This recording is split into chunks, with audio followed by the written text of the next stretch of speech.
Thank you for all coming very early. What we'll do right now is to start off with a lucky draw so that everybody will be even happier. Can I have some help? Okay, so we have two lucky draw prizes to give away this morning. There are two luxury watches. One is, okay, the brand is very long. You can put one. Who haven't put the name card can put one. Okay, so I'll just draw.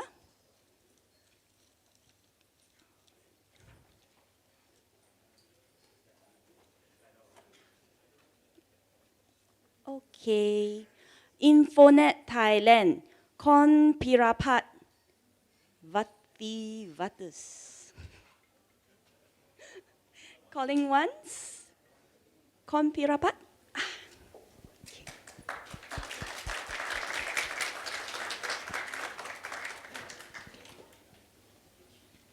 Just one of it.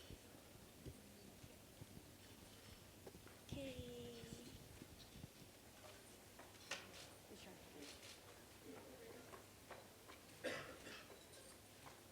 Thank you. Thank you. Congratulations. Okay, so the second watch now. Watch. Luxury watch.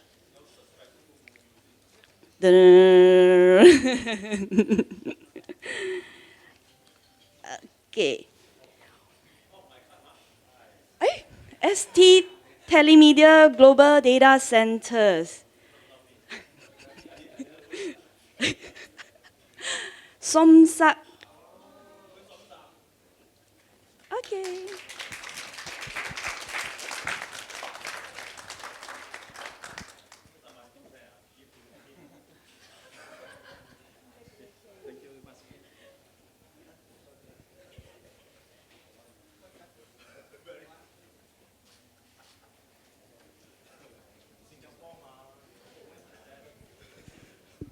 Okay, without further ado, let me welcome our W Media's director, Mr. Vincent Liu. He will do a welcome. Thank you.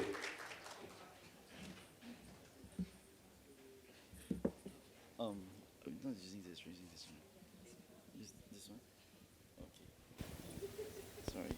Sorry. Hi. Good morning, everyone. Good morning, Thailand. Welcome to the first edition of Thailand Cloud and Data Center Convention 2019.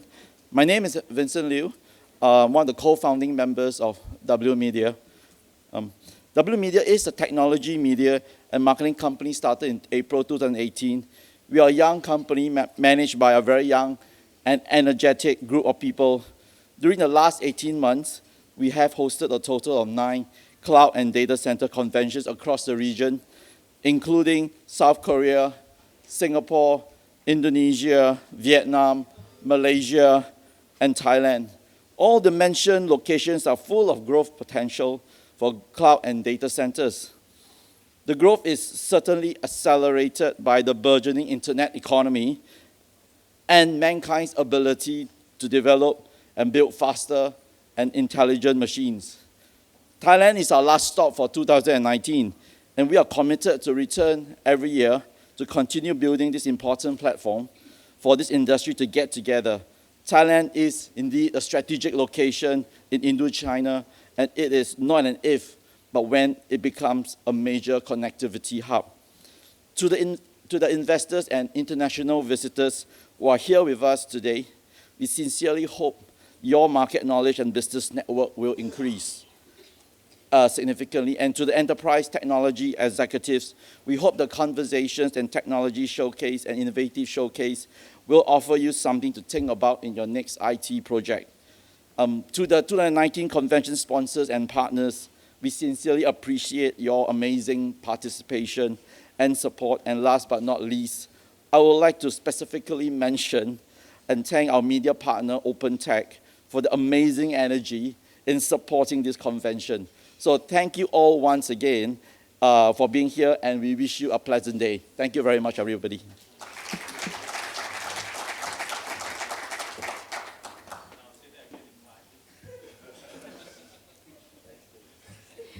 Good morning, everyone. How are you today? I am Anonglak Salim. I will be your MC for the day. For the first session, I would like to welcome Dr. Yuthasat Nithi Paijit, the guest of honor representing Ministry of Digital Economy and Society, to address the government initiatives to drive digitalization in Thailand. Please give a round of applause for Dr. Yuthasat.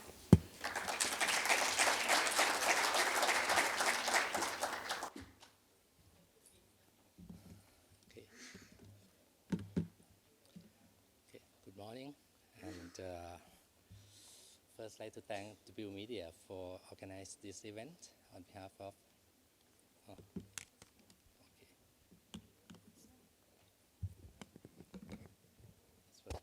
Okay. Okay. So I've seen a lot of familiar faces today, and okay, and I. Test. Yes. Okay. Okay, thank you. So, can we get a slide, please?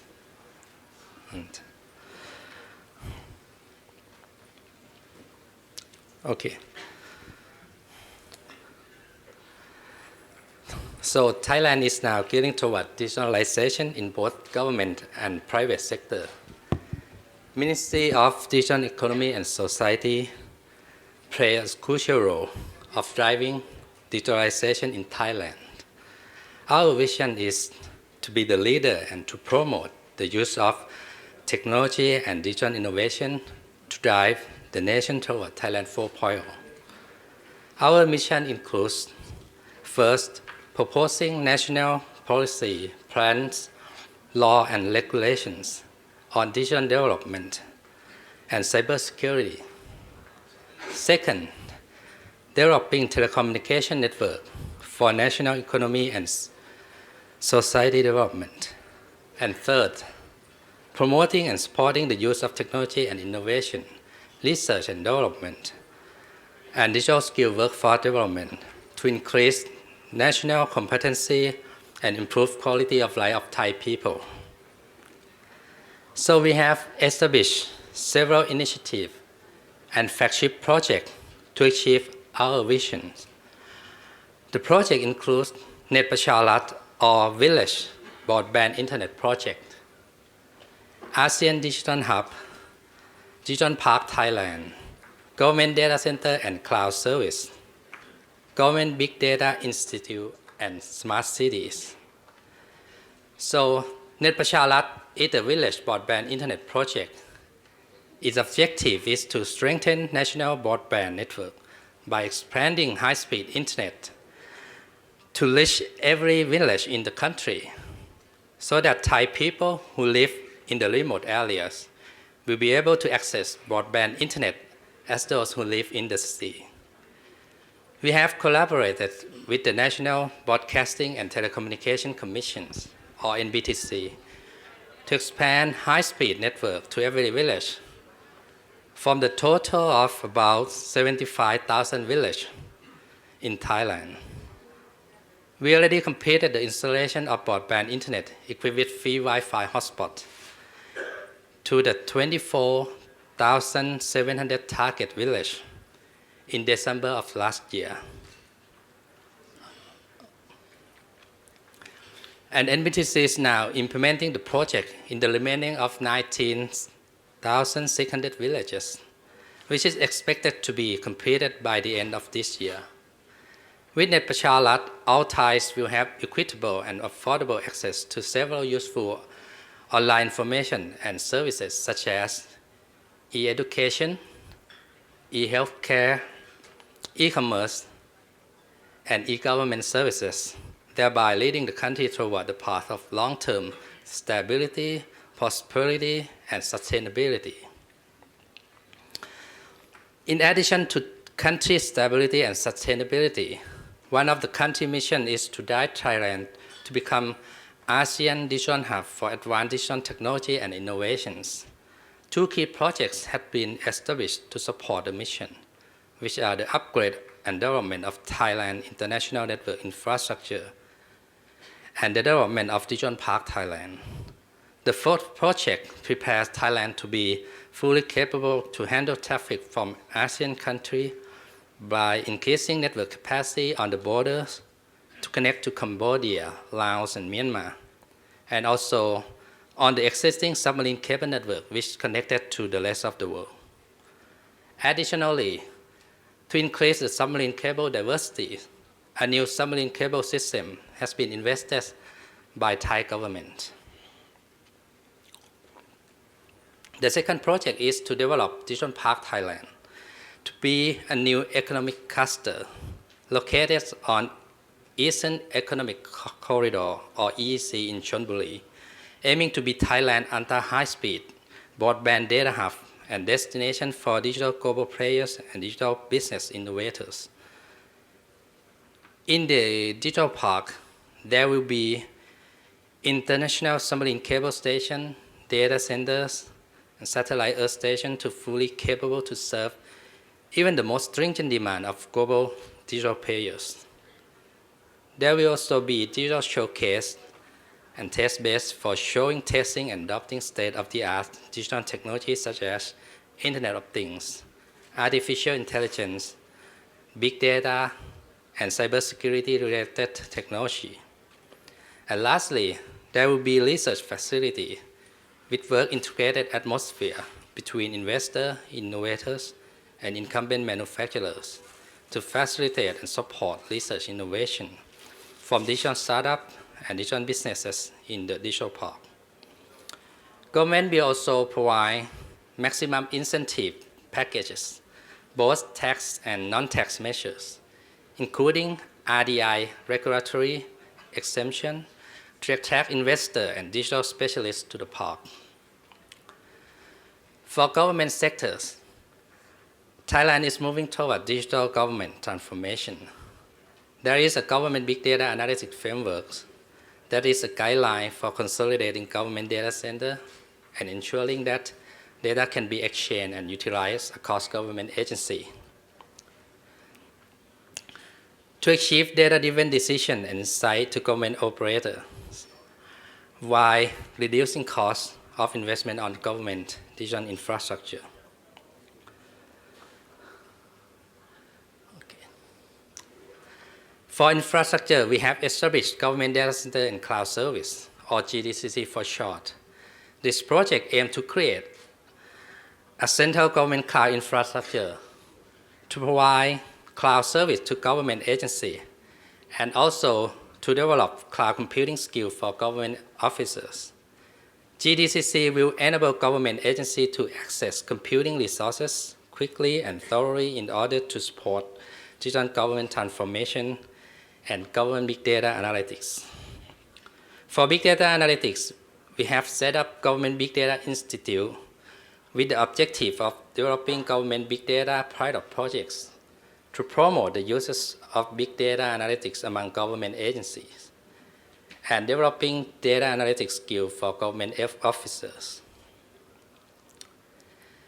In the aspect of improving quality of life, we have established Smart City project to increase the efficiency and the city service and management, and to reduce the cost and resource consumed by the city and its citizens. The plan is to incorporate and integrate technology and innovation in existing cities with long-term residents to become smart, livable cities, and also to develop newly designated urban areas to become smart new cities. The goal is to have at least 100 smart cities in 70 provinces plus Bangkok within the next 2 years. So, digitalization involves utilizing digital technology and data to generate meaningful insights and conduct operations more efficiently. One important aspect that must be considered is how we handle related legal issues such as cybercrimes and personal data protection. Thai government has recently published 2 new laws, which are Cybersecurity Act and Personal Data Protection Act. The Cybersecurity Act is aimed to secure national security in cyberspace, governing both public and private sector databases and information, while PDPA is aimed at protecting individual rights and personal data. Both new laws were already enacted since May 28th this year, except for some operative provision.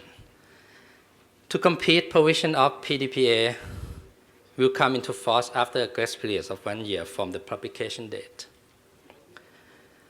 The government initiative and flagship projects that I share today cover the development in the areas of domestic and international telecommunication network, cloud infrastructure, data exchange, data analytics, people skill, people living, law and regulation. I believe these initiatives and projects are important steps for driving digitalization in Thailand and incorporating digital technologies and innovations in every sector will help drive the nation toward Thailand 4.0. Thank you.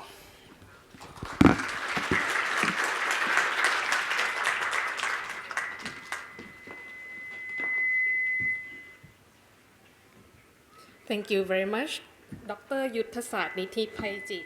I'd like to invite Jeannie to present the token of appreciation to the speaker.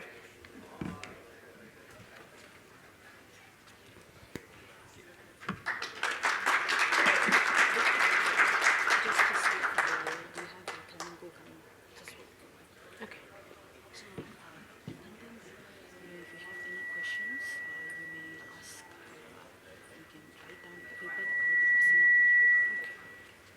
Okay, if there's any questions, you can write down on the paper and then we're gonna hand over to the speakers.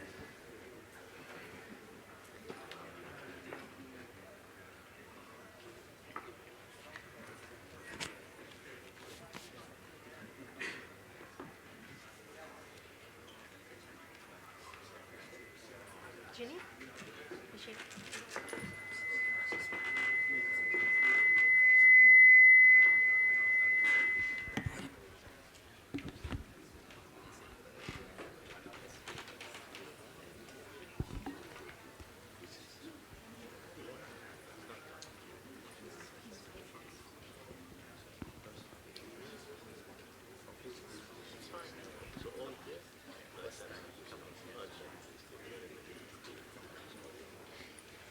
The session is supposed to start at 9:20.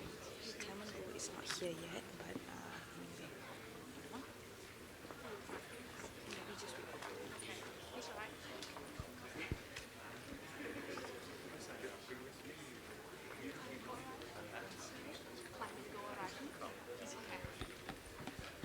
Okay, for the next session is an opening debate under the topic, is Thailand still apt to be the connectivity hub of Indochina? I would like to welcome our first debate team, Kun Thanat Sang Kasem, Chief Technology Officer of True Internet Data Center, Sean Burton, the co-founder and the president of AP Telecom, Wong Calvin, the managing director of DC First, Clyman Go, Chief Executive Officer of ST Telemedia Global Data Center Southeast Asia, and finally, our moderator, Tony Eid, the editor-in-chief of Telecom Review International. Please welcome.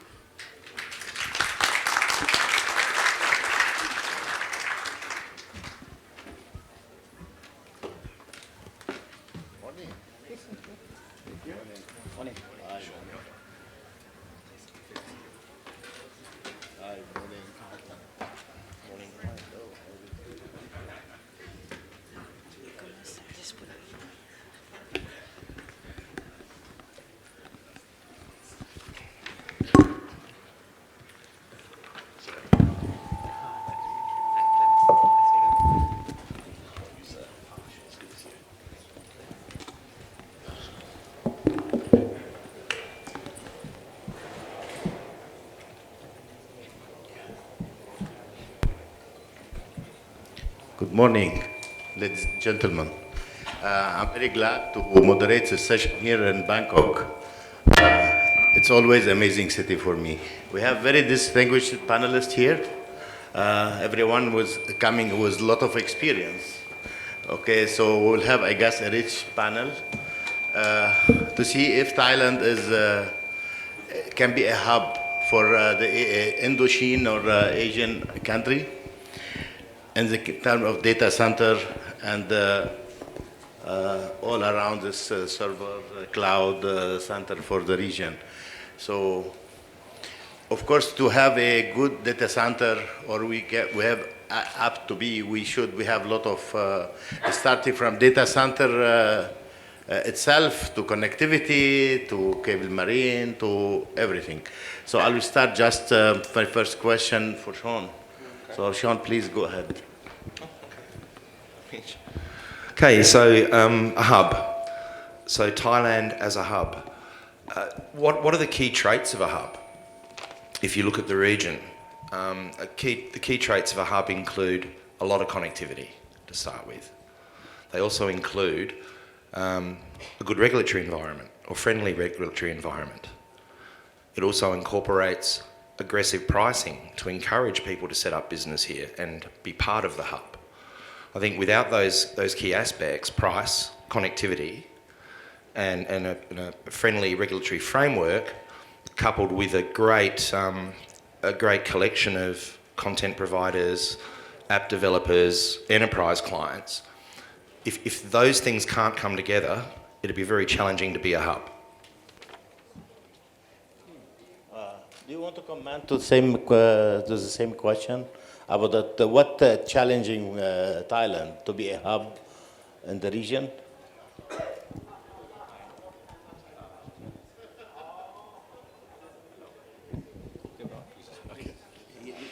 Hello. Thank you.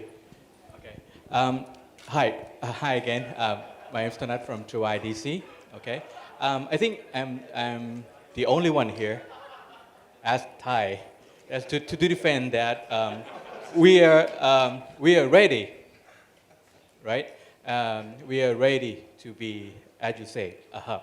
But the key questions here from my point of view is by which time frame and which part of that, okay? When we are saying about being a hub in the modern connectivity, when you could say that it is 5G or the internet connectivity, frankly speaking, in this region, the key players like China, Korea, Japan, and so on and so forth, it is Singapore. But how about Thailand? Okay, which part? In Singapore, we believe they are the leader in terms of financial, but in terms of productivity, the factory and industry, we are more than ready to that. And when we saying about being a hub, I'm also thinking about the geolocation that we are having very benefit as of physical connectivity throughout this region, not only ASEAN and also the Indochina. And we get back to say about in which time frame, regarding to the news that we have today, next year our 5G will be launched. Okay, in terms of frequency bidding and infrastructure is ready. So I'm more proud to say that as a Thai, we are more than ready. Okay. Anyone to comment on the same? Sure. Good morning. I'm Clement Go. Thanks for attending the panel. So being a Singaporean is a little bit odd sitting next to someone Thai trying to talk about, setting up Thailand as a hub. But I do agree with Sean earlier that there's quite a couple of ingredients that's required to be a hub. I don't think you need to look too far away to look at what are some of these attributes. I mean, looking at Singapore, obviously, it has already established itself as an internet hub or digital hub in the region. And some of those ingredients that that Sean mentioned, things like connectivity, having all the subsea cable terminating in the country. You have, we have deregulated the telecom industry, which is important because when you deregulate, you have more players coming into the market. You build the ecosystem, and by having more players in the market also will help drive the price down because there'll be competition, and that will make the connectivity environment a lot more vibrant. One thing that's, if you look at all the hubs around the world, there's one more very important aspect, which is being a coastal city. Obviously, the subsea cable must be able to land in your location, right? I think Thailand has that very important point. I think that's the number one most important point.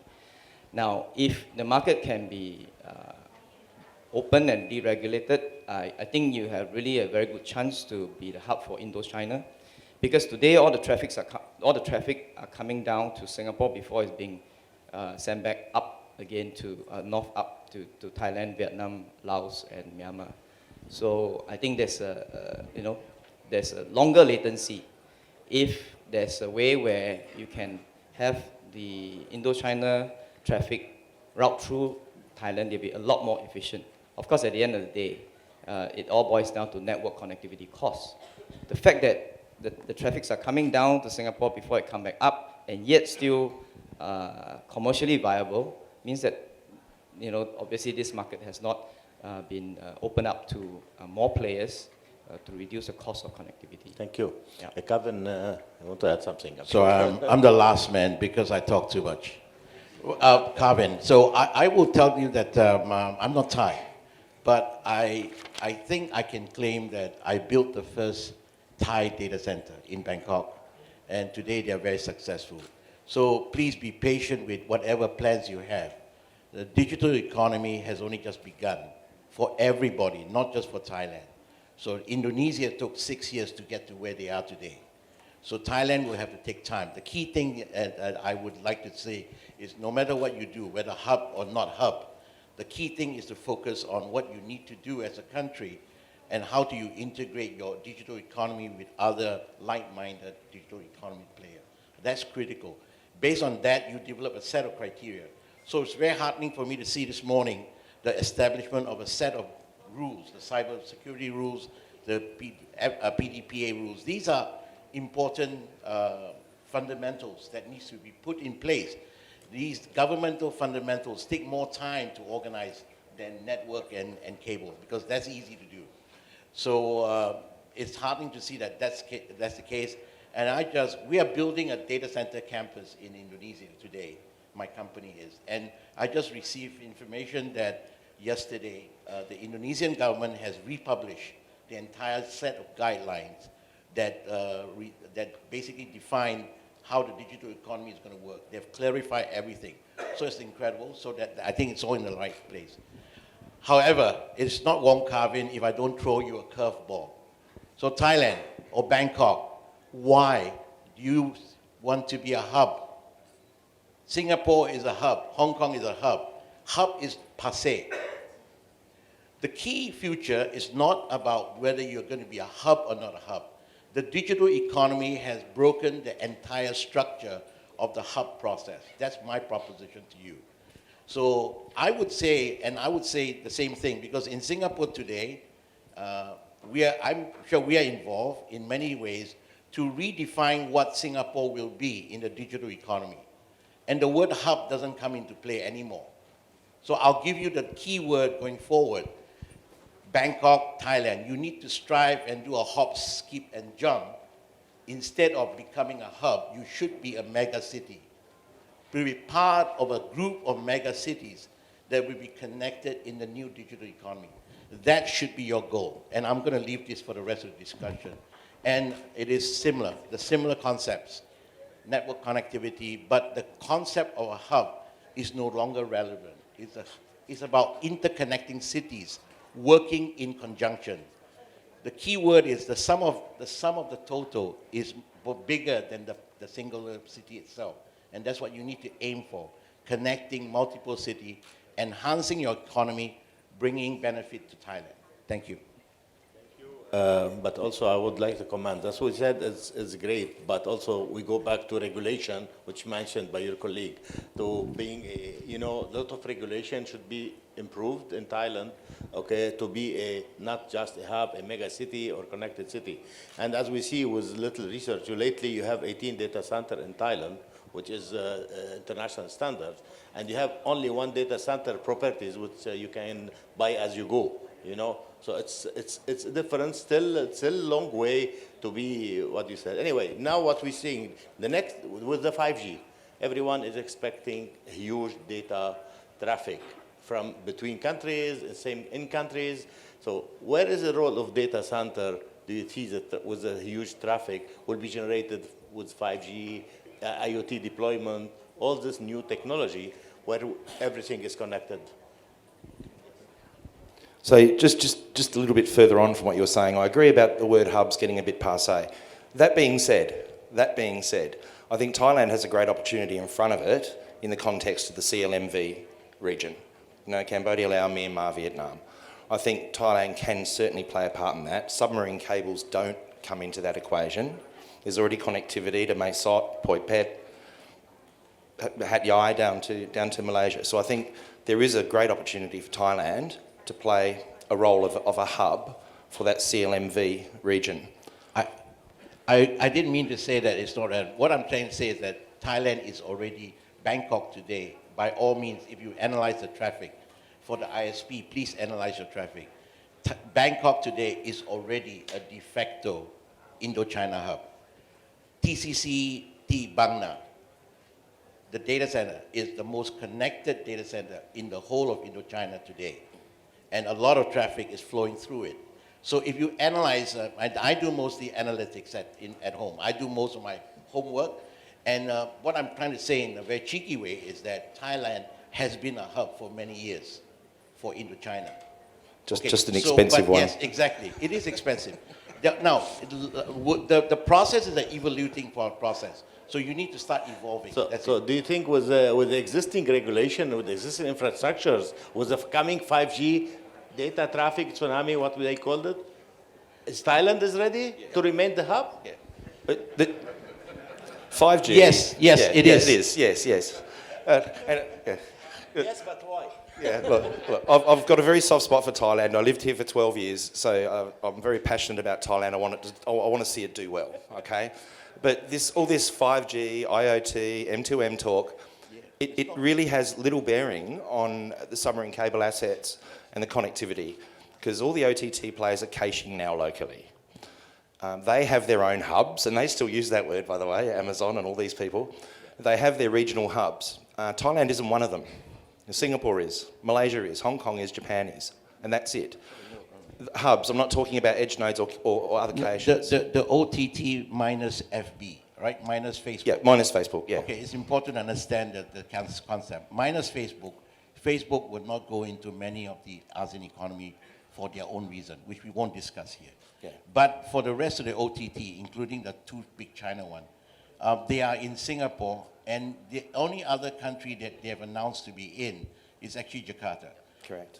Amazon and Google have already made very finite plans. They took about a year. I was with some of these people looking for sites in Jakarta. They've already defined the availability zone. My sincere belief and strong belief is that the agenda for them to move to Thailand will be by 2022. Based on what I've heard this morning, I think there'll be a strong case to make, and looking at the digital economy, they will make that decision to come next year. They are not in Malaysia. No. They're not. The only guy in Malaysia is actually Microsoft, but not the rest. Yeah. So I think just on this 5G tsunami, look, it's all going to be about user-generated video. That's all going to be cached locally to a large extent. That stuff will bounce around between Japan, Hong Kong, Singapore, and the local region in which the content's generated. But we're not seeing, from a submarine cable point of view, this becoming a big issue or a massive driver. We're just seeing the continual growth that we've always seen, which is around 50% compounding year on year. But with all this high-speed network locally, there will be a lot more content being generated. there will be analytics required at the local level. And so for the data center business, unlike the subsea cable business, we will see a lot of demand in country, in region. And that's also one of the reasons why we have started investing in Thailand. STT Telemedia has worked with Fraser to build the largest hyperscale data center in Ramkay coming up in end of 2020, at the end of 2020, which means we are preparing ourselves for what Kevin talked about, where all this cloud service provider will start to move into the country to start to process as well as store those information and data that they collect and content that they produce within the country. And that's what we see growth in. For me, I think what the key driven of utilizing the next generation connectivity or having the next generation DC is about the use case, though. In Thailand, we have many use cases that you can realize.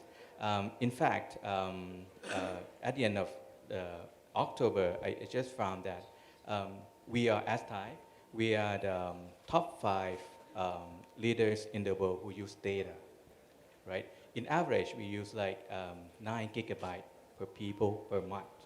But in average, in the world, they are using like 5 gigabytes per person per month, okay? And the use case that the business comes when we could connect people. And as Thai, we connected well, okay? We talk to each other, and that's the business in this region start, okay? And in those kind of use case, when we get back to the technology that could help, the next generation data center kind of be changed from the centralized data center to distributed one, yeah, to like providing more options to the new generation of service and platform to work closely with the user and allow them to create another use case and another use case for doing business. That's the key driver of this region, I think. Hi. 5G is important to everybody, I think, because it touches the consumer. And anything that touches the consumer will allow you to roll back a lot of business opportunity to everyone. However, having said that, I just, a word of caution. I've been hearing this for a year now, IoT. There's really no business yet because the IoT we see today are basically industrial IoT. So there's no real business being done. But the next generation of IoT devices that are coming out from China and the US, these are interesting devices. And I believe that is the future. Now, but the challenge is exactly what you just said, the distribution of data center. So recently, my team has designed and we've been promoting a concept of a micro DC. So and I'll be happy to share with anyone. But one of the things I like to do at this kind of forum is to throw the ball out to the people out there. As your country, as Thailand, evolve into the digital economy, there's a huge opportunity out there for you guys. Let me give you an example. I've been working in Indonesia for the last 7 years, and I can see it physically evolve from what it is as an internet economy to digital. Today, there are 4, you guys know unicorn, right? The word unicorn? You're aware of the word unicorn, right? Do you know that in Indonesia today, over the last 5 years, because of their evolution, because of the dropping of the internet prices to half by half, Jakarta is the home of 4 major unicorns. That means they are worth more than $1.5 billion of valuation. These are young Indonesian companies owned by guys that are less than 35 years old. 4 of them exist. There's a huge opportunity for Thailand to create your own unicorn company. Once the infrastructure that old guys like us put into play, right? We're the old generation. We put infrastructure into play. Very boring guys. What is the key thing is that you guys out there, the young generation of Thai, take this opportunity to create companies that and bring in products and services that will leverage the infrastructure that we are putting together. We're not brilliant enough to think about new services. Young 30 years old out there doing software, you are the guy that will make this digital economy work for us. I just want to leave that note out there instead of us just talking here. Please remember, that is the clear measure of whether you've reached the pinnacle. I guess your message was received by everyone. Okay, now let's talk about to be a hub.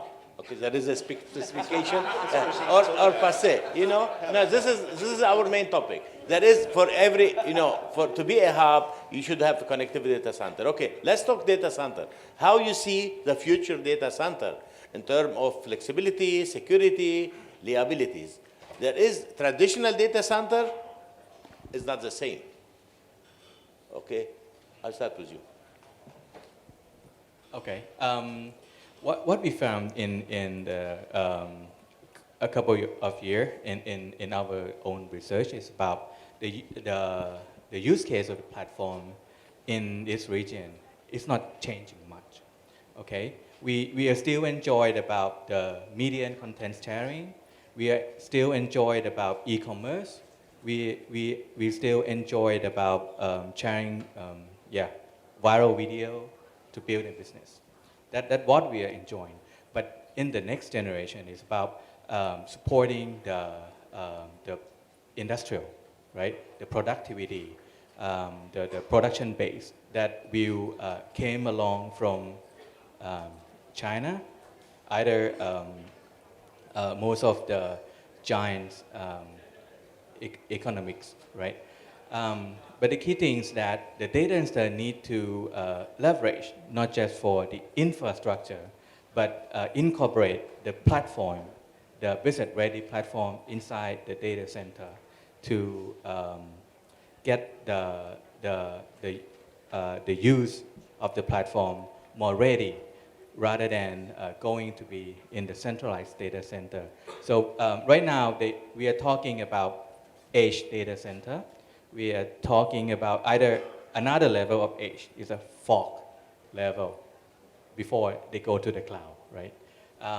In that technology, the most technology leader in the world, they are creating, I would say, the platform is ready to plug in for each data center technology, like the booth out there. There are many technology that in place, like IoT, the next generation IoT, I would say, that could transact more than 10 megabit per second, better than like a couple of years ago. I think the key thing is about finding the next business or the next use case that we want to put the platform here. We have many options on the platform. Thank you. Do you want to add something on that?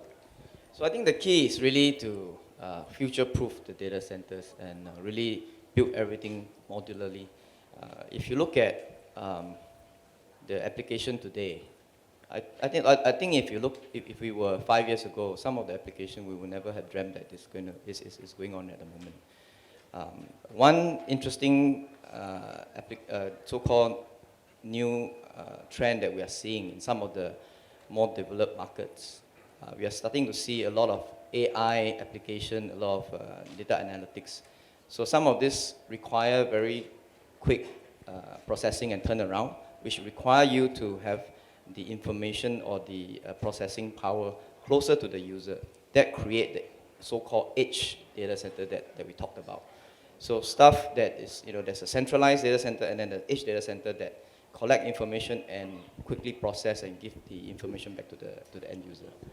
So there will be a lot more of this coming. We do not know what's going to drive, what application is going to be coming up in the next couple of years based on faster network capabilities. But definitely the data center has to be modular and has to be able to handle the workload that more than what we are doing today. That's fine. Okay. I'm going to focus on the technology. You asked an important question about what the future data center look like. It will come in variable sizes. We already hear about the small one, the edge, which will exist. We have the medium data center size, which is like the supernet and even then you have the hyperscale. So all that is going to exist. I will not talk about that. Let me tell you what I see will have changes in the design of data center. And this change will cut across all three types of data center. The first one is driven by my customer. Everything will be driven by my customer. The first major change we are beginning to see taking place in Singapore and across the US is that more and more customers, led by the OTTs, they are moving their compute platform straight into DC power, meaning they don't use AC-based server anymore. So all the OTT actually use DC-based server. This is a very major change. It will have a major impact on the data center electrical design. If the entire world, if the entire IT world decide to move towards a DC supply-based module, which is the right way to do it, then my entire back-end architecture for the electrical system can be significantly redesigned, whether you're talking about hyper, medium size, or even micro. So that is going to be a very impactful change that we have been analyzing. We now know what needs to be done if it moves. The first one, on electrical system. By moving away from DC, it also creates a new issue for us, which is the fact is we would not be on electrical but on cooling. A second fundamental, and this is a lot of industrial discussion even in Singapore today, is Asia moving into free air cooling. Yes, free air cooling, we have calculated on paper, is possible in most tropical countries. Okay, it's called, we use a different approach. By doing that, which it would mean that we will redesign our cooling system. So these are the three areas that I would ask you to take note of that would change the way data center will be built in the future. This is a good point anyway. This is why in Iceland now they're building a totally green power. Heating and cooling, it's from the water because they have both hot water and cold water. And Iceland become a big hub of the green data center. Okay, now let's move for. Do you think Thailand will be soon hub for like a giant like Amazon, Alibaba, Google? This John, I will start with you now. Okay. I think that's going to take a long time. For a few reasons that I've already mentioned, which are connectivity, regulatory, price. If it's not attractive for the basic fundamentals, commercials, they'll look elsewhere. I mean, if we look at something like landing capacity into Thailand versus Singapore, if you look at the cost of a cross-connect for a 100 gig circuit, it's literally between 10 and 100 times more per month here than it is in Singapore or Hong Kong or Japan. So when you've got those sort of economics in play, I think I've answered your question. Yeah. So and it gets down to what we're seeing in our industry, in our part of the industry, in the connectivity side, is that the OTTs and the large players aren't buying from carriers anymore. They're buying directly and they're building their own cables. So that's going to trickle down to the data center environment as well. There'll be a time where they won't go to Equinix, they won't come to you guys, they'll literally just come and build their own. Well, it's already happened. It's already happening. They build their own, but at the same time, they still work with a third-party data center provider. But for emerging market, let me assure you that they will not build their own. Most of the time, they will work with a third party. In fact, I don't think it's many years from now before you see them coming in. We have already had serious discussion with some of these guys, OTT guys, who are seriously looking into the market. Yes, the biggest issue today is the connectivity cost. They are looking at various options and solutions. But once that piece is sorted out, whether it is they themselves coming in with their own cables or have a agreement with some cable provider to have a very low price entry, they will come. This is a big market for them. There are enough huge population where they're serving, and I think there's a lot more traffic than a couple of years ago where they can serve from another country. But I think they also saw the data protection law coming in every country around the region. They want to be prepared for that. And I think data sovereignty is a very big issue when they consider going into a market. I agree with everyone, and I believe that it won't take a lot of time. Sorry, so I'll be honest with you. Indonesia took 1 day to move from internet prices, cross-connect prices that are up there. With the stroke of a pen, I still remember it was the previous president who signed the paperwork and deregulated the telecom market quietly in Jakarta in 2011, 2012. Overnight, literally overnight, I was working in Indonesia, Jakarta. Internet prices reduced by half overnight. And then the rest is history, as they say. And look at what it's done now. But in Thailand, we're talking interconnectivity costs. It's like 10 times. No, but to do that. So even by half, still 7%. No, it doesn't matter. But to do more. that, you first have to the government has to sign the paperwork and say we're deregulating telecommunication, at least at the international connectivity end, let us see and it from that will happen. Our Thai panelists. And if that happens, that's what I'm saying. Time is a matter of how much you need to sort out your understanding, correct? Understand. And I think that at this part that the government is received all of the concern and feedback well. They're forming a lot of things at initiative. Coming up from this year to next year.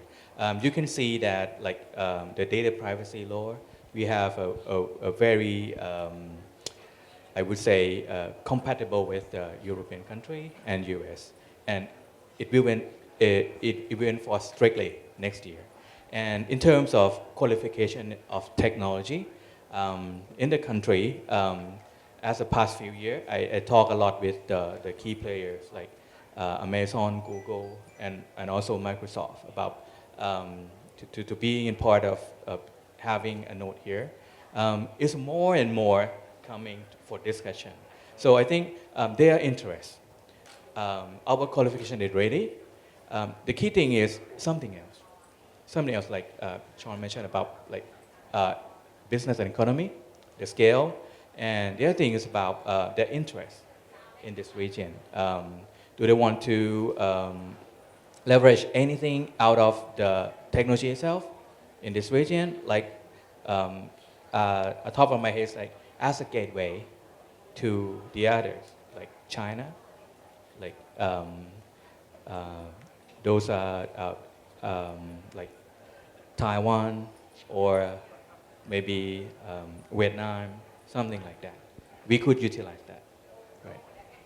So just on how to I suppose, to turbocharge, 4.0, if you look at what happened in Singapore prior to deregulation, Singtel hung on tooth and nail and fought against deregulation because they were a monopolistic organisation. They had the market wrapped up. Once the market was finally deregulated, Singtel have taken off. They're a far better company now than they were prior to deregulation due to the pressures of competition. It's forced them into new markets. It's forced them to innovate. It's forced them to be cost competitive. And that's what's driven this whole concept of Singapore being a hub. Before we add more, I would like to give the audience opportunity to ask questions. So if anyone has question, please raise your hand, say your name, your organization, and to whom you want to address your questions.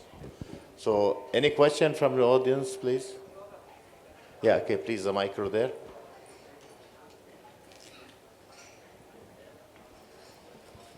Hi, my name is Peter Fishback. My company is ISM Technology Recruitment. We recruit and place IT staff and outsourced contract IT staff here in Thailand. All of your points were absolutely, I thought, valid about the challenges Thailand faces, but one thing that nobody mentioned in Thailand becoming a hub or a gateway or any other growth in the industry is the challenge here of lack of skilled resources. Thailand has always struggled with having enough skilled technology resources, people, with the right skills, with English language proficiency, with the right technical knowledge, and that, I think, is something that, unfortunately, you can't do with the stroke of a pen the way you might do deregulation or price changes. How do you, I mean, this can be addressed to any one of you, but how do you see that as being addressed, and how do you see that as impacting the growth of the industry in Thailand? I guess you should answer this. Yes, definitely. I do agree with you. The key thing is that the educational system in this country is changing. We are adopting a lot more method and changing along the way. But right now, as you can see, is that there is no longer educational system for starting technology, for applying the course online, the ramping up the skill. We're doing the day job with something else. What I found is that it's no boundary for develop skill and competency right now, but it is upon our generation to encourage them to being more flexible on adopting this kind of technology and change into their life. So yeah, I do agree. We still lag behind, but we are going the right way. Can I just add one point? In a lot of the market that I've seen, it's a little bit of chicken and egg. Once the technology giant start moving into the market, they bring along skill set, they transfer skill set to the locals as well. So I think to a certain extent, while you are ramping up your education for the younger folks, attracting some of these big OTTs and cloud service provider into the country will help to accelerate the knowledge transfer. So it's a bit of chicken and egg. Yeah, I'd say English proficiency here is pretty high. It's not Singapore, but English proficiency is high compared to the CLMV region. I'd say there's more people here that speak English than in Vietnam or Cambodia or Laos. From an education perspective and getting qualified staff here, with the new ASEAN regulations with regard to people moving between the countries and working in other countries, that's made that a lot easier. Well,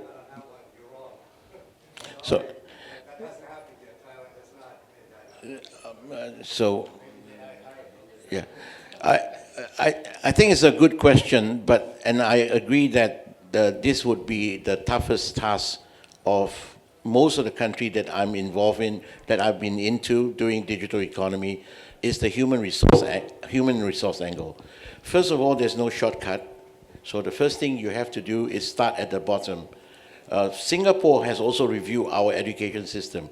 We've now reintroduced programming as a de facto subject at primary school. Okay, so these are very impactful implementation. Secondly, I think multilingual education system would do ASEAN well.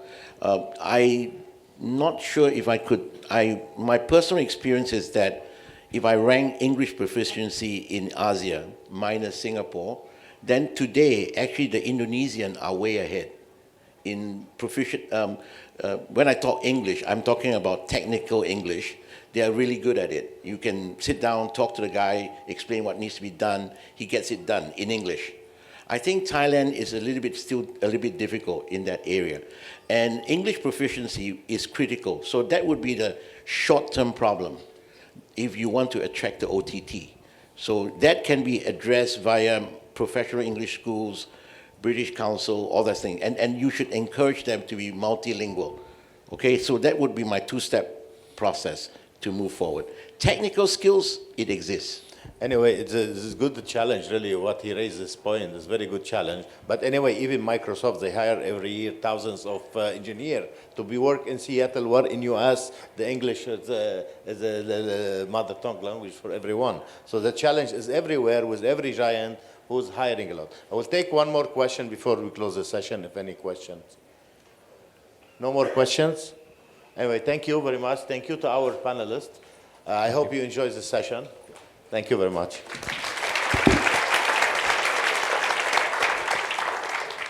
Thank you very much for all panelists. Once again, I'd like to invite Jeannie to present the token of appreciation to the speakers.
Okay, thanks.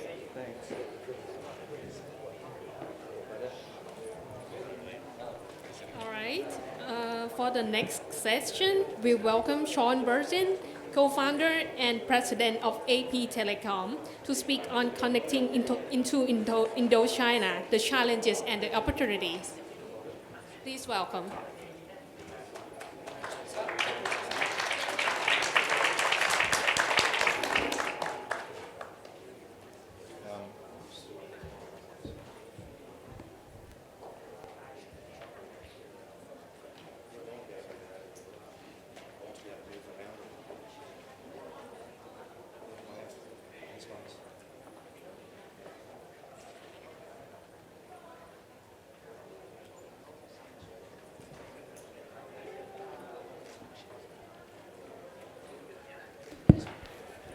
You guys are going to get sick of hearing my voice today.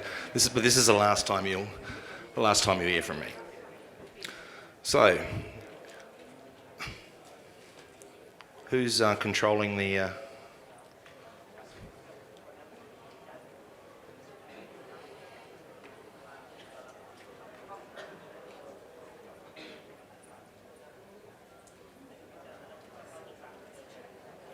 Left and right. Okay.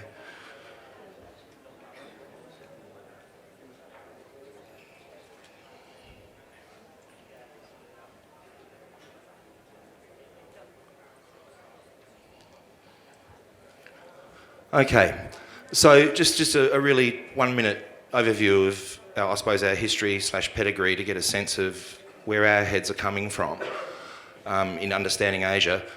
We've been in business for a decade now, and there's a list of some of the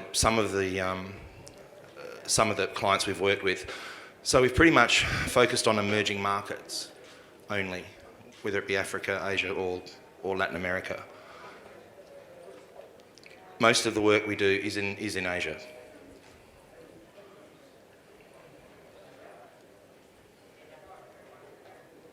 Okay, so over the last decade, we've helped around 70,000 kilometres worth of submarine cables get deployed into the water, with a capital value of around $2 billion. So we've helped a lot of folks get systems in the water and connect a lot of countries that haven't been connected before, and also a lot of the hubs. We'll talk about those. So let's talk about internet bandwidth at the moment and growth. So as you can see, intra-Asia, we'll focus on intra-Asia for the purposes of today, it's running around a compound annual growth of 50% year on year. That's not necessarily Thailand, that's just intra-Asia. So by intra-Asia, I define that as the triangle between Singapore, Hong Kong, Japan, Japan back to Singapore. That's the triangle. That's where all the growth is at the moment. Relative to the rest of the world, we're doing pretty well. The growth's very high. In terms of who's using the bandwidth, it's interesting. The picture's changing, and it has been changing for the last 5 or 7 years. So the purple up there is the content providers, so all the OTTs. And then, of course, you've got internet backbone providers, which would be your level 3s of the world, providing IP transit, that sort of stuff. So the share of who's actually using the capacity, it's quite enlightening if you look at this. Intra-Asia, nearly 70% of all internet traffic is driven by OTTs. It's not driven by mobile carriers, it's not driven by PTTs, it's driven by those guys. And that trend's going up. It's continuing to grow that way. It's interesting for us as an organisation because historically we've always sold fibre pairs or wavelengths to carriers. Now most of our sales are actually to OTTs and CDN players. They're bypassing carriers altogether. So what I want to do is I just want to start looking at our part of the world, but I want to narrow it down. We'll start with looking at what's happening Trans-Pacific, because that's important, connectivity to the US. Then we'll look at intra-Asia. Then I want to look at Thailand specifically. So if we look at all those cables there on that map, that's pretty hard to see. What's happening is that there's some very dramatic steps that are occurring at the moment. There are so many new builds between the US and Asia at the moment, it's frightening. There's over 50 pairs of cables, 50 new submarine cables, pairs of cables on new systems coming into service over the next 2 years. And each one of those is going to be a minimum, each pair, minimum of 15 terabit. So it's going to have a massive, massive impact. It's nearly 800 terabit of capacity coming into service over the next 2 years, Trans-Pacific alone. And what's interesting to note, which is great for me, but what's interesting to note is the routing's changing.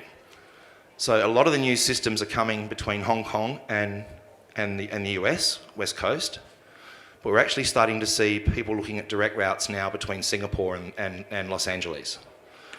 So we're working on one of them, but there are 2 new builds proposed between Singapore and the US direct, bypassing Hong Kong, bypassing Japan, and going south of the Philippines.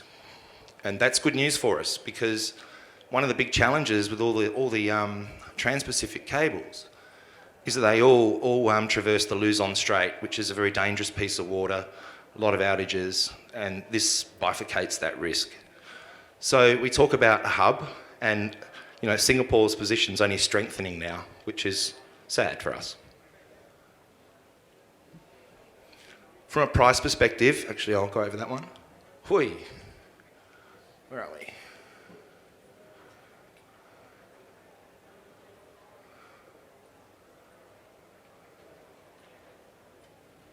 From a pricing perspective, pricing is really, really crashing on the Pacific.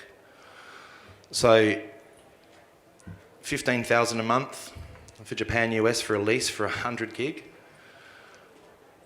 And an IRU, ownership for life of cable, around 600,000. They're the prices we're selling at now. The price decline, year on year, compound.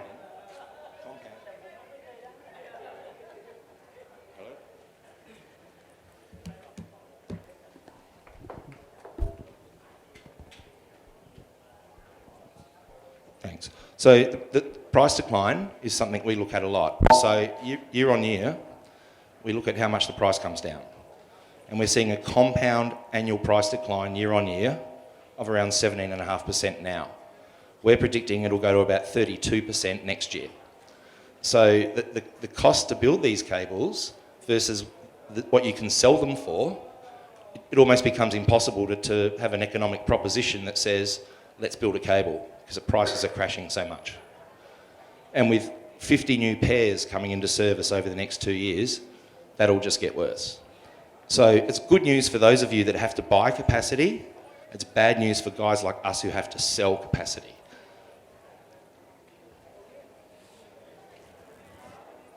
So just to sort of put it in context, let's look at the delta between Pacific and the Atlantic, because they're the two key routes globally, right? So I don't need to go through this slide, you can have a look yourself, but look at the delta between New York, London and Hong Kong, Los Angeles today. So we're literally 5 times the price. So we've got a lot of room to come down on price further to match where the Atlantic is right now. And the Atlantic aren't building new cables anymore at the moment because they can't afford to. The cost recovery, or the revenue they can generate, is less than what it costs to actually deploy the cable.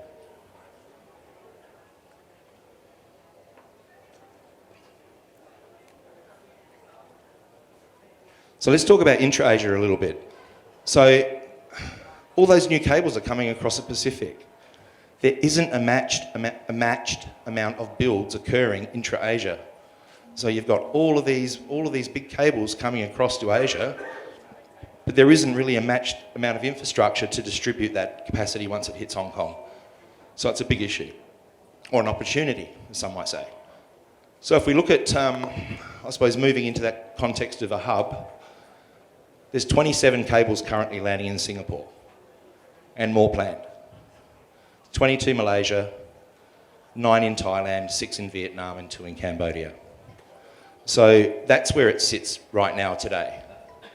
So if we talk about connectivity, if you were an OTT or a CDM player and you wanted to move into Asia and set up shop, that's the sort of thing you're going to look at. You're probably not going to set up in Cambodia.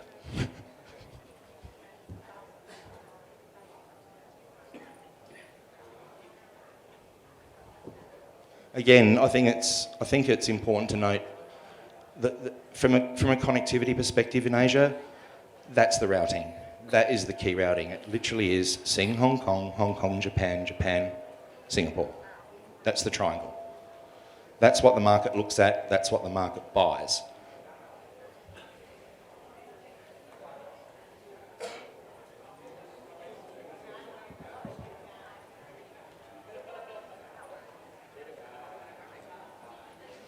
One of the, leading back towards Thailand, we're having a really good look at India at the moment. There's 18 cables currently connected to India. 8 of these do point towards Southeast Asia. So only 1 is a new cable that's come into service in the last couple of years. But there are 4 cables planned at the moment between India and Singapore. So, and these are all led by the OTTs. So there's 4 new builds planned, India to Singapore. There's no reason to say 1 or 2 of those should not come through, they should come through Thailand. Because at the end of the day, that traffic isn't destined for Singapore, it's destined for Hong Kong and the US. So it's an opportunity that's being missed here in Thailand because of this ability to interconnect when you do get to Singapore. So let's talk about Thailand. Is it really an alternative? And they've got 27 cables, so in Singapore, so obviously we've got cross-connectivity challenges in terms of our ability to match that here. Singapore's pretty unique, it's very small, so the backhaul environment, very easy, very cheap. I think dark fibre to lease in Singapore now runs around 4,500 Singapore dollars a month for a whole dark fibre, anywhere to anywhere. So any cable station to any data centre. It's very cheap. You've got great facilities like Global Switch and Equinix, which are truly open access facilities. So anyone can come in there, they're all paying the same price, it's very competitive. So they're they're largely some of the challenges. Also, if we were playing a game of football, that's what our competition has, that we have to deal with. How do we address that? How do we usurp that? So we need to look at cross-connectivity options. I think we need to promote the CLMV concept, Cambodia, Laos, Myanmar, Vietnam, a lot more than we do here. So our view is there's an opportunity, and the opportunity is to develop an open access facility in this country. I know there will be people in the room that will be jumping up and down and saying, but we already have that. Well, no, you don't. There's no truly open access environment here. If we look at the cloud regions, which we talked about on Tony's, when Tony was moderating, that's where these four guys have their cloud regions. And I don't particularly see Thailand up there at all. Don't confuse cloud regions for nodes or caches. This is just where their cloud regions are.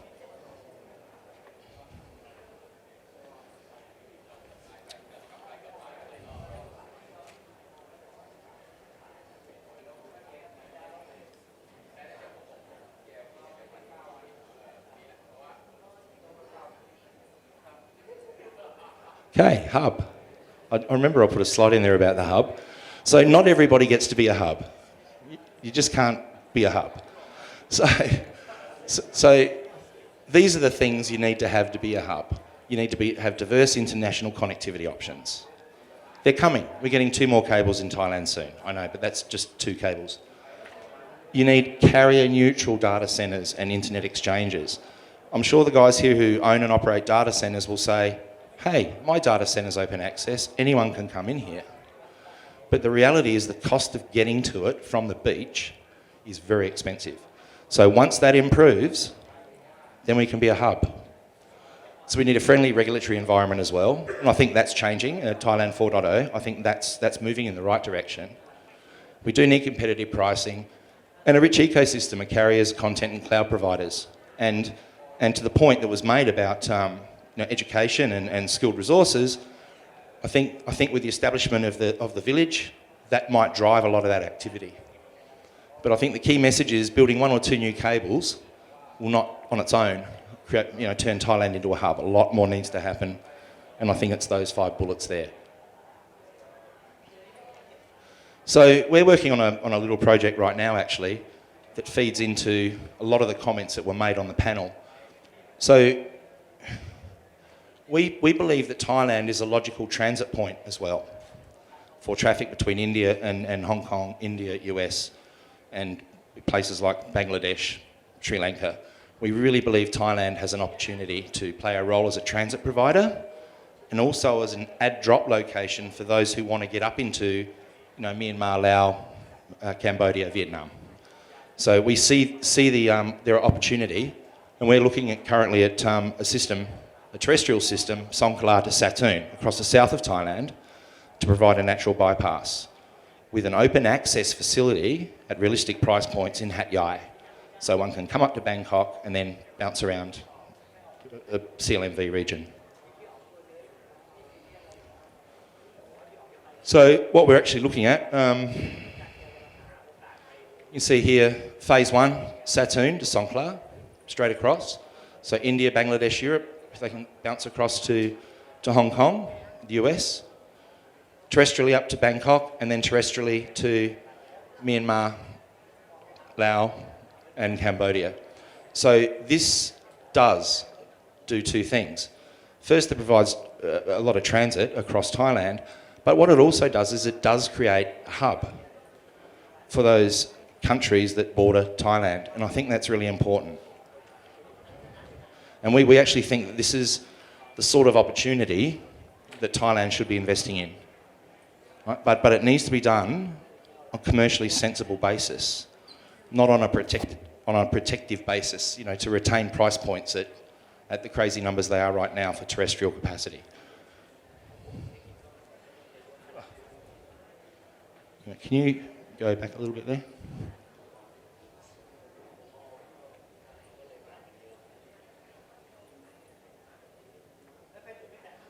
That's it. So, sure, 5G is going to have an impact.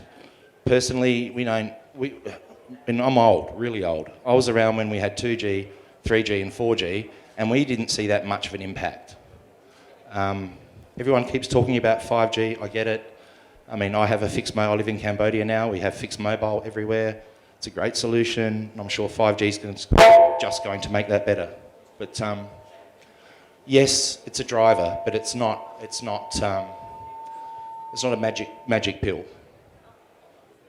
So, just from a conclusions perspective, we see the Trans-Pacific just shift into an oversupply and depressed pricing cycle, without a doubt. We think intra-Asia needs more cables, and I'd encourage anyone here who's looking to land submarine cables to do so, because it's a great opportunity to help build the ecosystem for the country. We think Thailand, has limited open access, and as a consequence, pricing challenges, and as a consequence of those two things, it's challenging to encourage investment from OTTs and CDNs in this country. We think India is a great market for Thailand to have a look at in the context of transit capacity across Thailand. Like I said, a lot of the capacity doesn't have to go to Singapore. It's going to go to Hong Kong anyway. So why not just use Thailand as a through road, just as a transit point? And we actually think the CLMVT region is best served by Thailand. Geographically, it just makes so much sense. And there's already fibre to Phoi Bet, Mae Sot, Hat Yai, Koh Kong, take your pick. It's a great environment. But I believe that Hat Yai should be a potential focus for Thailand, simply because of its geography. It's close to Malaysia, it's easy access to a beach on both sides, both coasts. It's a logical place. So I'd just like to acknowledge telegeography for some of the data in the slides and a couple of the maps. And if anyone wants to get in touch with us, here's my details. Feel free to drop me an email, ask some questions, get in touch. Thank you.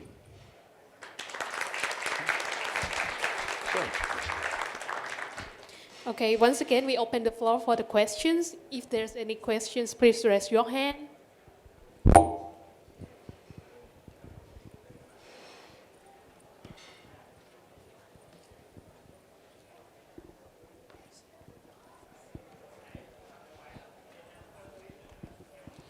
I'm Vinas Karapadap from Engineering Institute of Thailand.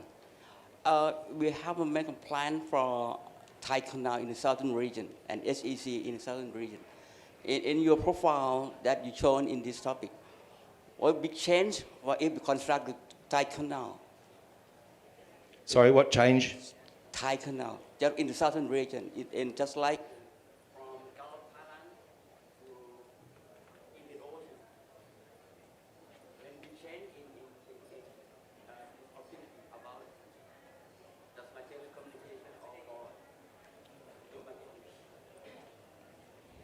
So, I think I understood your question. I just couldn't hear because the microphone wasn't working. But why the south of Thailand?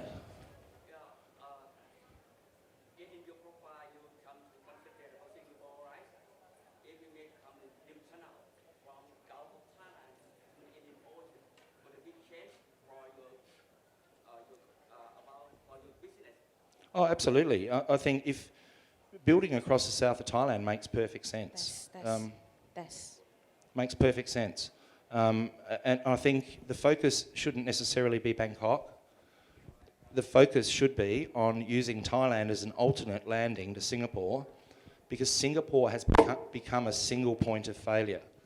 You've got 20-something cables landing in the same country that's this big, and all it takes is for one natural disaster to occur, and the internet stops working in Asia. So we need to have some redundancy and some diversity. We don't have that in Southeast Asia, and Thailand can play a very good role there. Yeah, today we have a big change in Hong Kong, right? In Thailand, we make some EEC, and the next for SEC. Yeah, sure. Yeah. But I think we make some the new canal from transportation, just like logistic or from pipeline from Gulf of Thailand to the Indian Ocean, right? What is your business connected this opportunity or not. What is the business? Yeah, just like. The business would just be transit business, just IP, transit. Okay, thank you, sir. Yeah.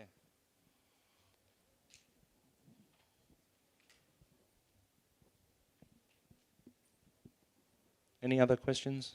No? Okay.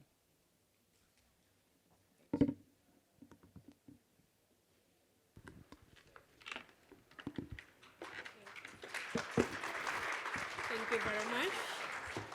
Thank you very much, Kun Chon, for your keynotes. Now let's put our hands together for Mr. Hirotaka Kamata, Principal Consultant Data Privacy of Internet Initiative Japan, IIJ. This session is empowered by TCC Technology Group in cooperation with Internet Initiative Japan. Everyone, please welcome Hirotaka-san.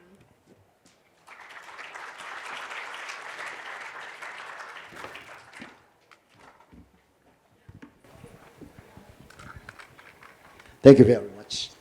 Good morning, everyone. My name is Hirotaka Kamata from Internet Initiative Japan, an internet service provider. Today, in this session, I'd like to give you a brief global overview of emerging privacy protection laws. And then I'd like to show you common basic principles that underlie all these emerging privacy protection regulations across the world. And then I'd like to show you how our cloud service offerings can help you comply and demonstrate your compliance with those emerging privacy laws in many different jurisdictions across the world. As you know, many countries are introducing privacy protection laws recently. Here in Thailand, your honorable representative just enacted new Personal Data Protection Act in May this year. It is very sophisticated legislation following the model of General Data Protection Regulation of the European Union. In Singapore, since 2012, a very strict privacy law is in force. In the state of California of the United States and in Brazil, they are they already enacted privacy laws, and next year, these new privacy laws will come into force. The government of India just introduced a very advanced privacy protection laws. All these emerging privacy regulations in many different jurisdictions pose a formidable challenge for global business. Suppose you are running global retail business with headquarters here in Bangkok and shops around the world located, say, in Singapore, Tokyo, San Francisco, Frankfurt, London, Paris. Then data moves around the world every day. Shops operating sends business data, sales data, including personal data of your customers, to the centralized backend system located in Bangkok data center. In circumstances like this, it's a big issue, challenge to comply with many different privacy protection laws in many different countries. Okay, so don't worry. The things are not very complicated as they initially seems. All these privacy regulations essentially consists of some basic principles or common rules. Oh, sorry, I forgot to turn the pages. Don't worry. All these emerging privacy regulations essentially consists of a few basic principles or common rules. These are lawfulness, transparency, fairness, risk management, and data protection across the border. I've explained in turn. Lawfulness means you have to demonstration that you satisfy certain legal conditions that legalize or make lawful your processing of customers or employees' personal data. Obviously, the most easy to understand example is consent from the person involved. But other than consent, you can rely on other lawful bases to process personal data. For example, if you deliver purchased item to your customers, it is necessary, processing is necessary to perform your contract with that customer. It is the necessity to perform the contract. It is one of the lawful basis of processing personal data. And you can process the payroll of your employee to calculate tax amount to be deducted. In this case, the processing is lawful because it is necessary to comply with your legal obligation you are subject to.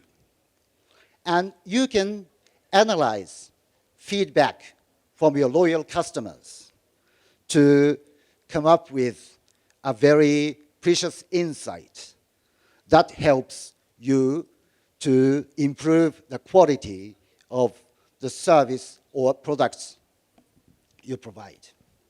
So these are the lawful basis. Next, transparency. It is very obvious. Transparency means you must explain what and how you do with the personal data you have. This obligation is typically discharged by privacy policy or privacy notice you publish on your website. Next comes fairness. Fairness means you must remain honest and process personal data just in the way you explain you do in the privacy policy. It's very simple, isn't it?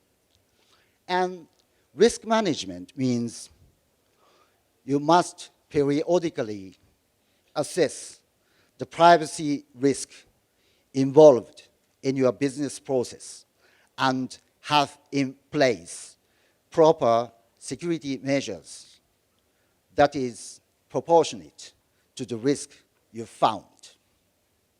So far, so good. These four principles are common in most privacy laws across the world. And if you follow these four principles very honestly, then you can, I will dare to say, you can remove maybe 70, 80% of compliance risk with privacy laws in any jurisdictions in the world. Sorry, let me drink water.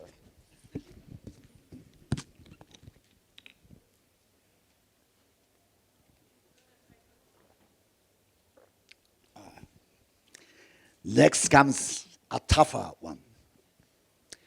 Data protection beyond the border.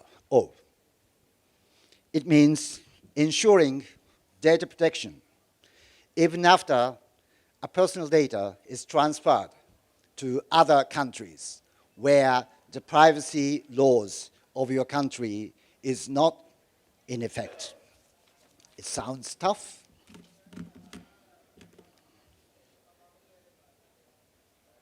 Oh, Okay.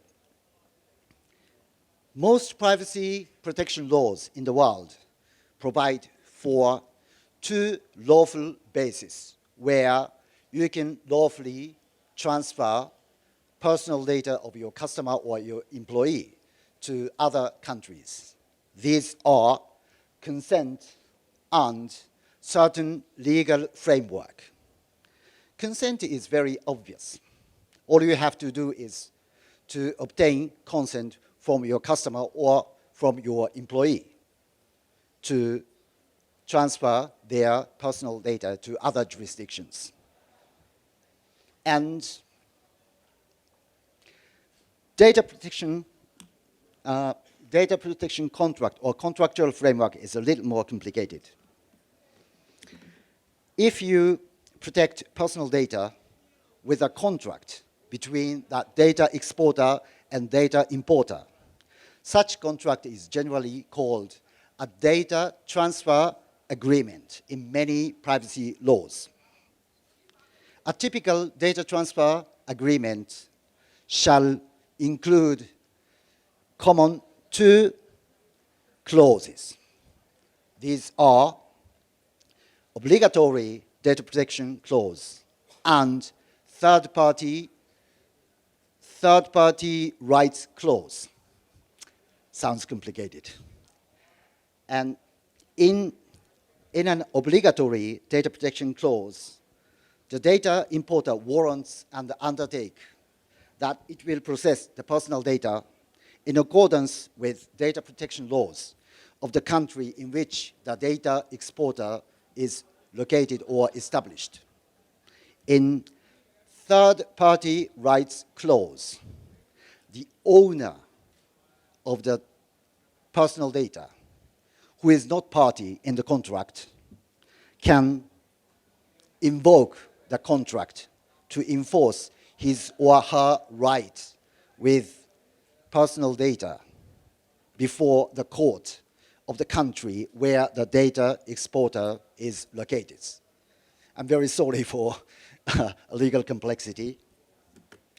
So now, many of you may think that it is far easier to rely on consent when you transfer personal data to other countries.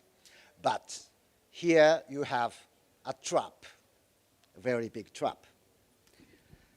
Consent is, by its nature, voluntary. In many jurisdictions across the world, consent can be revoked or withdrawn at any time by the person who gives it.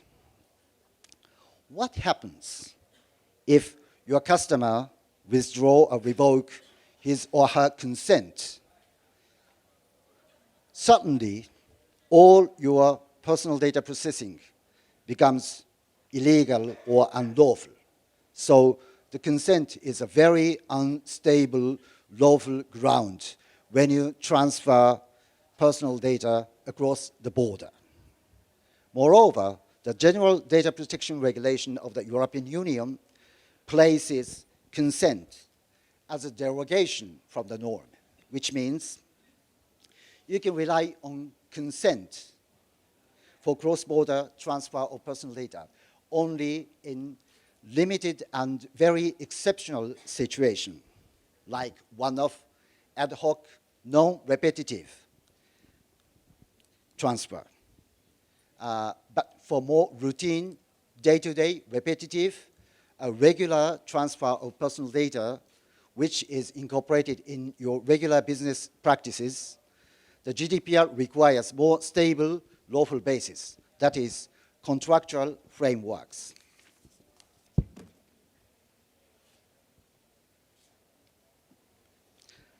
GDPR and other privacy laws, including Thailand's personal data protection law, prepare and provide for at least two common lawful grounds for cross-border transfer of personal data. These are the standard contractual clauses, or SCC, and binding corporate rules, or BCR. Now we look at the similarity and differences between these two legal framework, contractual framework, SCC and BCR. Both are essentially a contract between the parties. Both binds signing parties. And both include the two essential clauses I just mentioned, obligatory data protection clause and third-party right clause.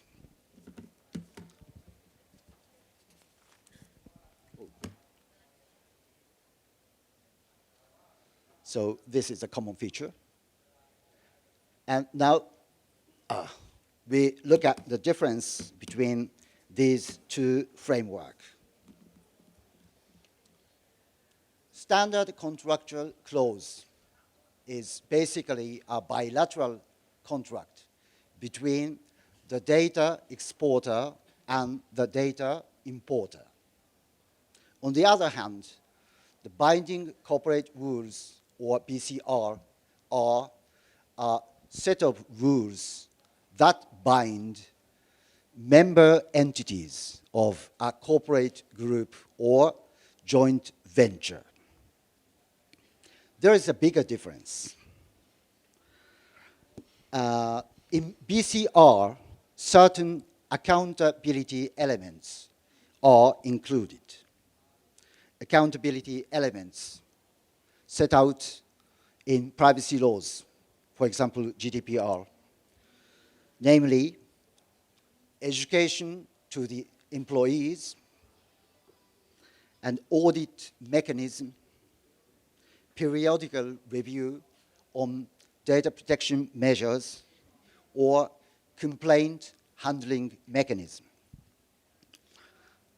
An important point is that all these accountability elements have to be reviewed and approved by relevant privacy protection authorities of each jurisdictions.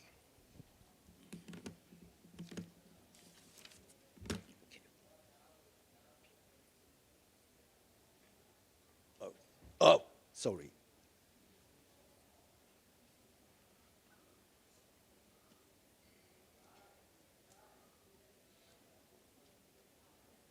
Okay. So the process of BCR approval is a very lengthy and costly process. It usually takes more than 3 years to go through the process.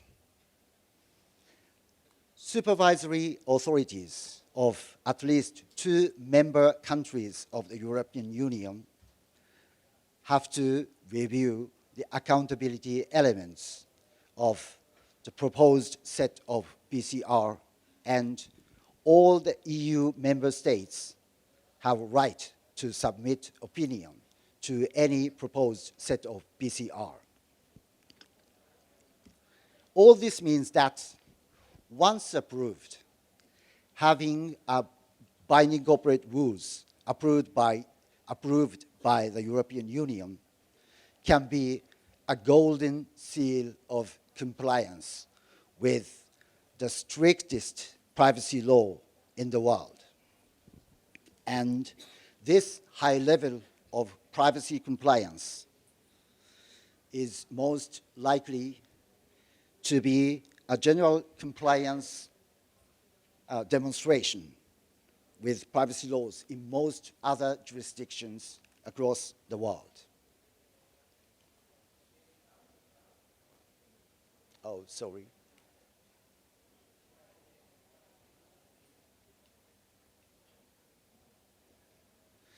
Okay, now we will see how all this works in a typical situation of global business. Suppose you have a global retail business with headquarters in Bangkok and shops in Singapore, Tokyo, San Francisco, London, Frankfurt, Paris, or other key cities across the world. Data moves around the world. Shops transfer customer data every day to the centralized backend system located in Bangkok.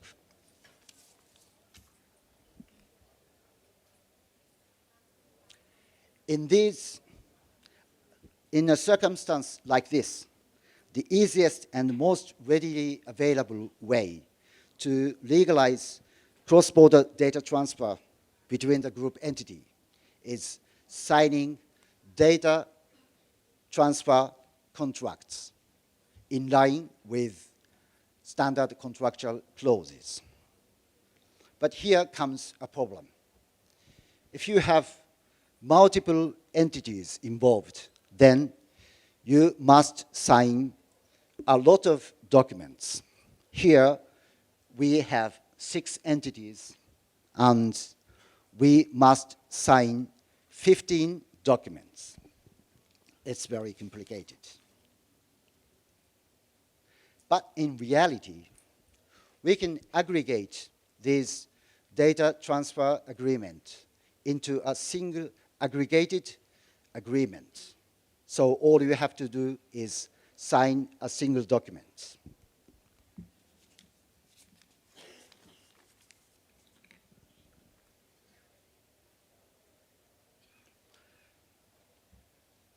The actual and physical transfer of personal data takes place between the cloud services, cloud virtual servers located in each cities. Here, this is where we comes in to help you. And if the cloud service providers are involved in the international transfer of personal data, all the controller entities must have a data transfer agreement in line with SCC, with all these cloud service providers that are positioned as data processor in many privacy protection laws, including Thailand's Personal Data Protection Act and GDPR. The above, they are data controllers. Data controller is entities who decides purpose and means of how to process personal data. On the other hand, data processors are entities who process personal data under the instruction of data controllers on behalf of them. And to legalize data transfer of personal data, that involves data processors, data controllers have to enter into data transfer agreement with all these data processors like this. Data processing agreement or data transfer agreements. Data transfer agreements. It's very complicated, and again, you must sign a lot of legal documents.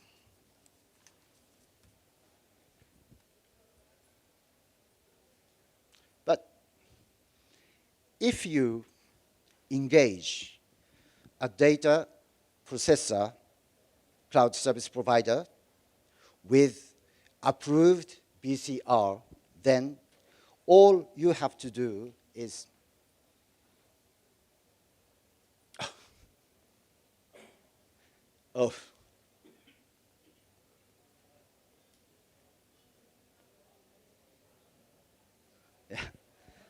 if you engage a cloud service with approved set of binding corporate rules, then all you have to do is sign a single processing contract with any of the processor entries. For example, Leap Solution Leap Solutions Asia.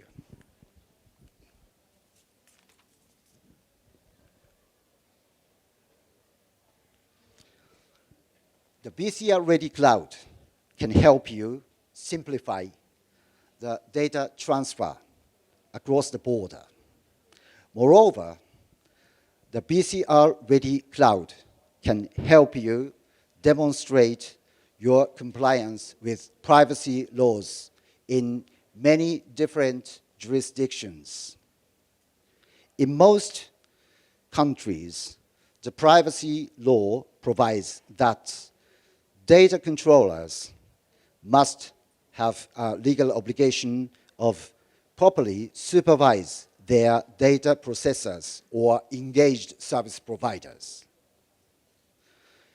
If you engage a data processor or cloud service provider with approved BCR, then it becomes far easier to demonstrate your compliance with your due diligence or supervisory responsibility in regard of the data processor.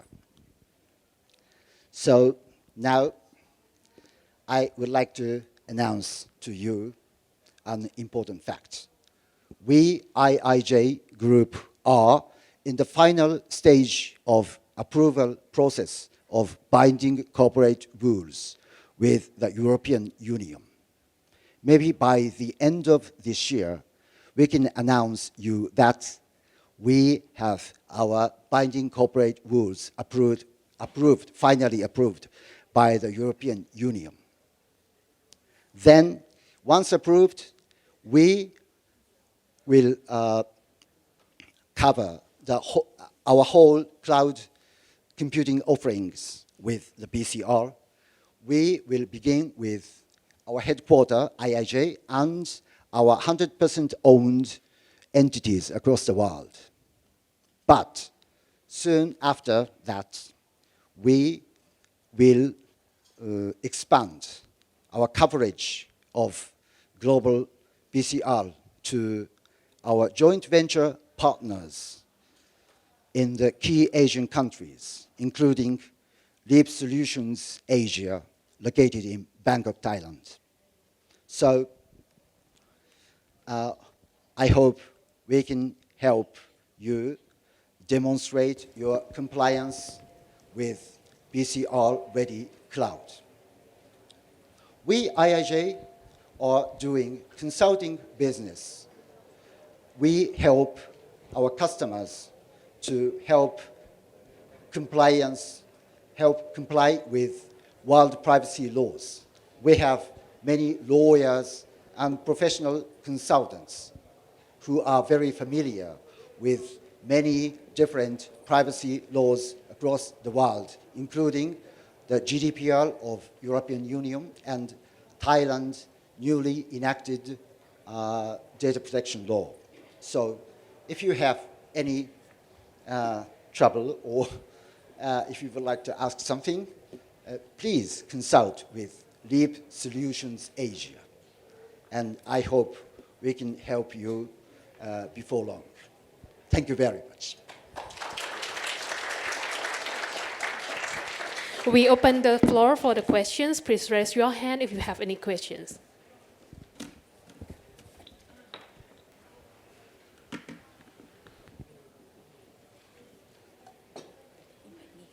Okay.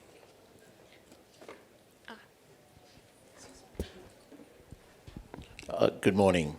I have one simple question. I think regulations and laws are critical and important in the corporate world and in international trade. So can you help me understand, in view of all this regulation, how are we going to help young entrepreneurs in Thailand to develop their own version of cloud? Because you can't leave it, and I much appreciate all the big guys here, but I think there's also a need to continue to promote technology innovation in every country we go to. How do you think we can do that within these regulations? I just introduced our example. So as you said, service provider has a vital role to promote the privacy compliance with the global business. And we, IIG Group, have an education program to the young employees or partners to become familiar with the world privacy laws. As I said before, the privacy laws are very simple if you correctly understand it. As I said before, the privacy laws of most countries consist of essentially 3 or 4 basic concepts or rules. Lawfulness.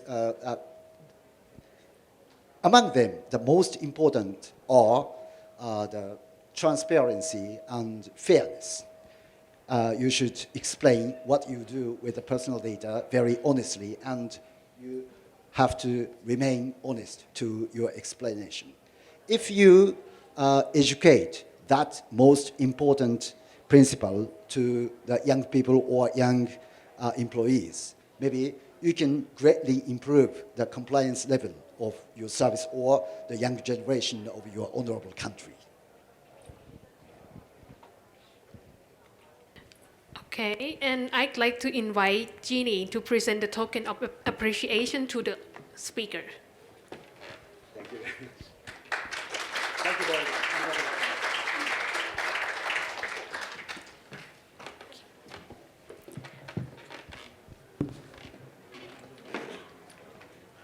Thank you very much to Hirotaka-san and TCC Technology Group for sharing essential information to us.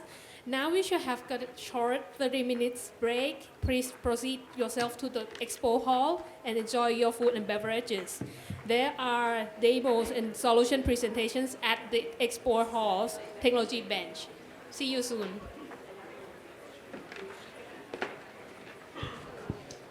Panel of the day with the topic of selecting the right data center, standards, pricing, connectivity, power density, and more. Please welcome คุณสุภรัตน์ศิวเพชรานาถสิงหรานะอยุธยา the CEO of ST Telemedia Global Data Centers in Thailand คุณทามัชบาล็อก CEO of H1 Systems Professor Dr. มนตรีวิบูลย์รัตน์ Associate Professor of King Mongkut Institute of Technology ลาดกระบัง Dr. กิตติโคสะวิสุทธิ์ Senior Vice President and the Head of Security Management of Bangkok Bank.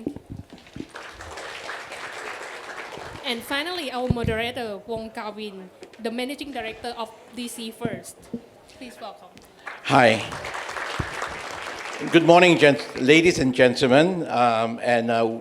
We are going to follow up a very active morning with, I hope, will be an interesting and informative session. Or at least I'm going to try very hard to make it informative to all the potential buyers out there.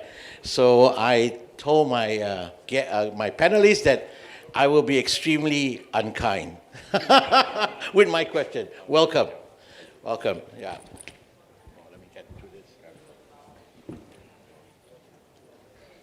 Okay, the purpose of all this discussion has been, at the end of the day, our primary duty to the industry is to provide facilities for the customers to use so that we can all prosper together.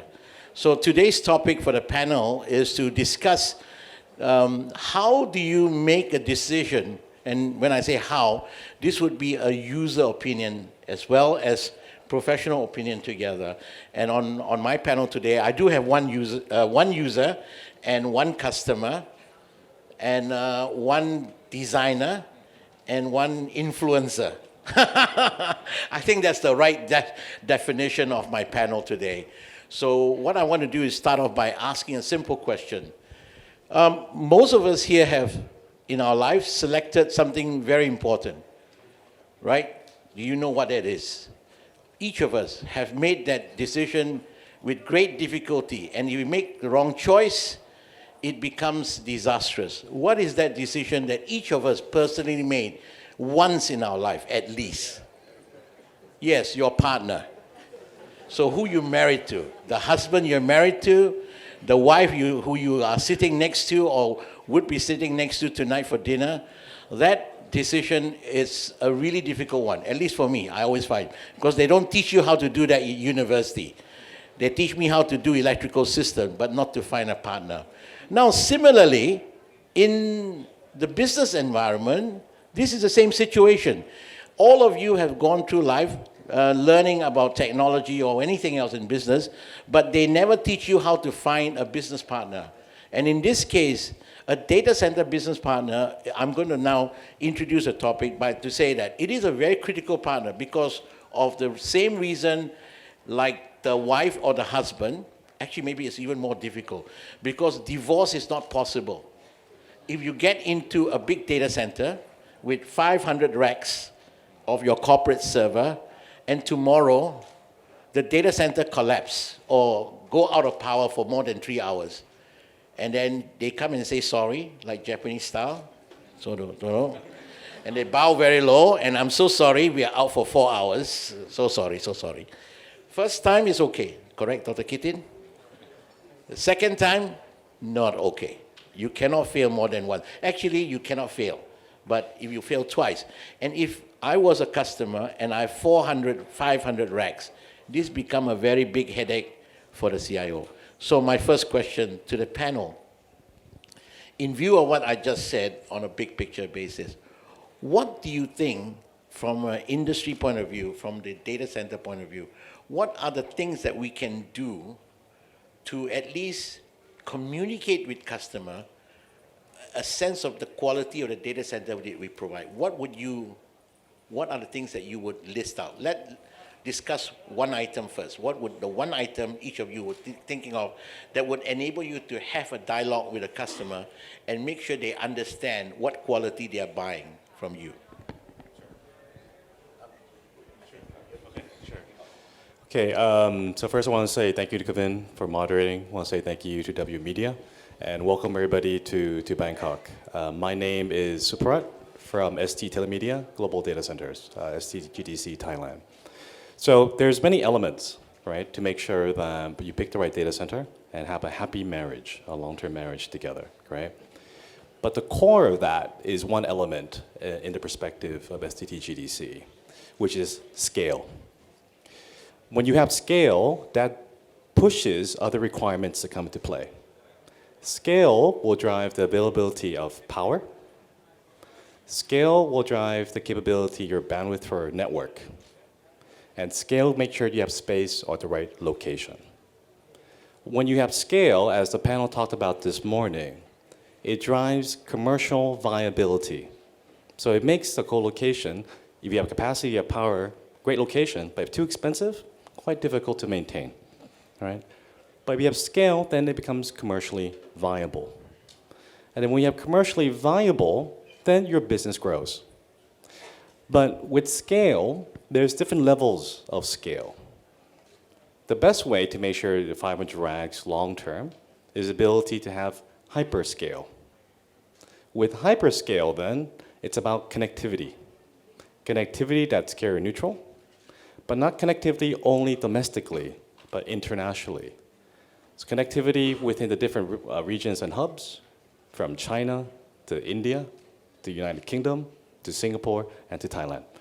So in short, the core of selection of a great marriage, and not only to stay with each other, but to grow with each other, is ability to scale at the hyper level.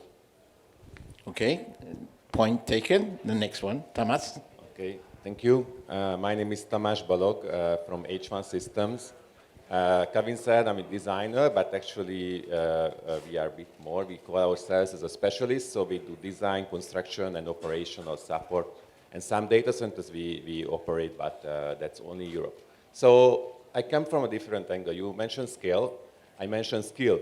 So sometimes we forget that, like the marriage, it's not about the wedding.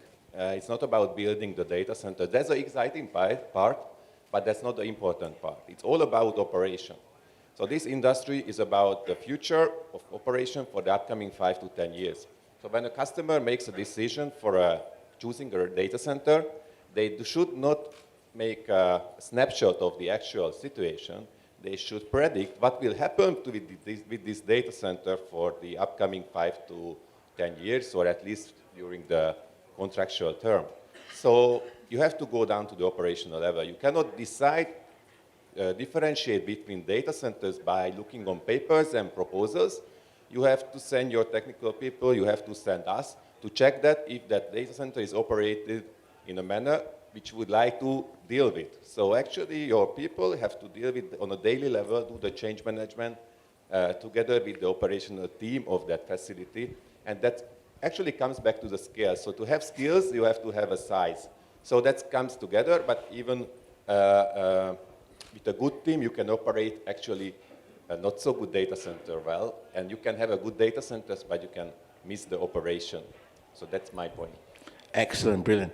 By the way, I feel like a rock star here because this is music, and I didn't prime them. This is all happening online, real time. I had not planned this thing at all, but it's coming out beautifully. I hope you're listening to all this thing and taping it down. I think it's a wonderful discussion. Scale and skill so far. What's next? Okay, thank you. For the answer the question of Bong Kavin, if you want to sit down and get married with someone 10 years, because data center get in is difficult to get out, right? One thing, trust. I give you only one word, trust. If you don't trust that data center, anybody at here, you smart. You make decision with your information, right? So whatever they have, they already make decision to build a data center, power, cooling, whatever, flooding, they already starting until they build the data center. You are the one who get in, you have to look and study, compare, right? But I think price is not the first priority, I tell you. As Thomas say, operations. For me, I can be any part of the data center ecosystem, from the designer, contractor, operator, right now become a teacher. I'm training the people in Thailand to get the certified for data center from EIT. That we're gonna build the people. The most thing we're talking about data center, trust. We trust on the people, not the system, I told you. In 2017, big airline, BA, they have 2 data centers, but they still fail. What the cause of failure? You cannot read it. They didn't tell you anything, just failure, that's all. Yeah. That's very good. And I'll top that story off before Dr. Kitin goes in, is that Singapore is well known for its efficiency and everything else, but we had seen multiple mega failure of data center. One that comes to mind, because it's published, I can say it, the Stock Exchange of Singapore. Their data center provider failed. The backup failed. They were down. This is Singapore. So gentlemen, ladies of the audience, this is a serious matter. Although I make it funny, but it's a very serious matter. Dr. Kitin. Okay, thank you. I'm Kitty from Bangkok Bank. It becomes difficult to talk the last one, answering the same question. But I would take a very simple factor when we select the data center as a user. I take location, but I want to look at the location in different way. Because the data center locations, actually, it's like when we're going to marry someone, the location means hometown. Yeah. We married from the partner from north, from east. They have different behavior, different culture, different insight. It's the same as the data center in the same design, but located in different locations. The people around the data centers, even though we try to reduce the people, but actually we need to have some people operate. People in this location may behave or may have some specific characteristics. So the location is not just location. The location we also look at is just good looking. This location is it's a prime location. Yes. But actually, it's not just look. Once we married, it's not just good looking. It reflects the thing from the hometown, the way they work, the way they handle things. that it become the operations and all the things. I think location is reflect many things around the data center locations. Thank you, panel. Seriously, I feel like a rock star. It's complete music in synchrony. Scale, skill, trust, and location. They've covered all the key points. These, I would re-stress again for people who are now out there looking at data center, and you will continue to do that. Please remember these 4 points as raised. In essence, that's the most important thing for you to look at in totality when you decide. And Dr. Kitin, I had been doing data center for 15 years, selling it. And I will tell you, what you said is absolutely true. 3 customers from US came to Singapore. And the first thing they opened the car door was that, I like this location. These are buyers. I mean, they have no, it's a, Chinese, we call it feng shui. I can only arrive at that because the feeling was good that this American customer, and when I took them to another location, Carvin, please, that's it. Let's go to the bar. We're not coming to this location. End of story. And this is in Singapore. So I agree with you. This is what you've just articulated is a real buyer's requirement. Thank you. So keeping that in mind, so my next question is going to be a little bit more difficult and insightful. Today, I'm going to reserve the scale first. Taking the skill part, how would you advise potential buyers to really analyze this key essence called skill, the operation? That's a very good point. I'm going to take that. So if I was a buyer, I'm now asking the panel to explain to the guests, what would you have to do to find out about how worthy are those operations people? What would you do to go and find out?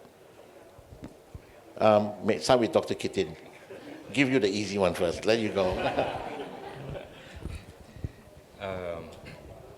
The people. How do you find out whether the operation guy are really good or they look good? There's a difference. Because I know there's a lot of operation guy that look really good. But are they really good? We don't know. How do you figure out when you go and see it, the data center operator? I think in practicality, I think it may take some time. It's not just go visit and look at operation. They actually, as a user, sometimes I go visit data center. They prepare the things. Sometimes it's like our management. They visit without notice.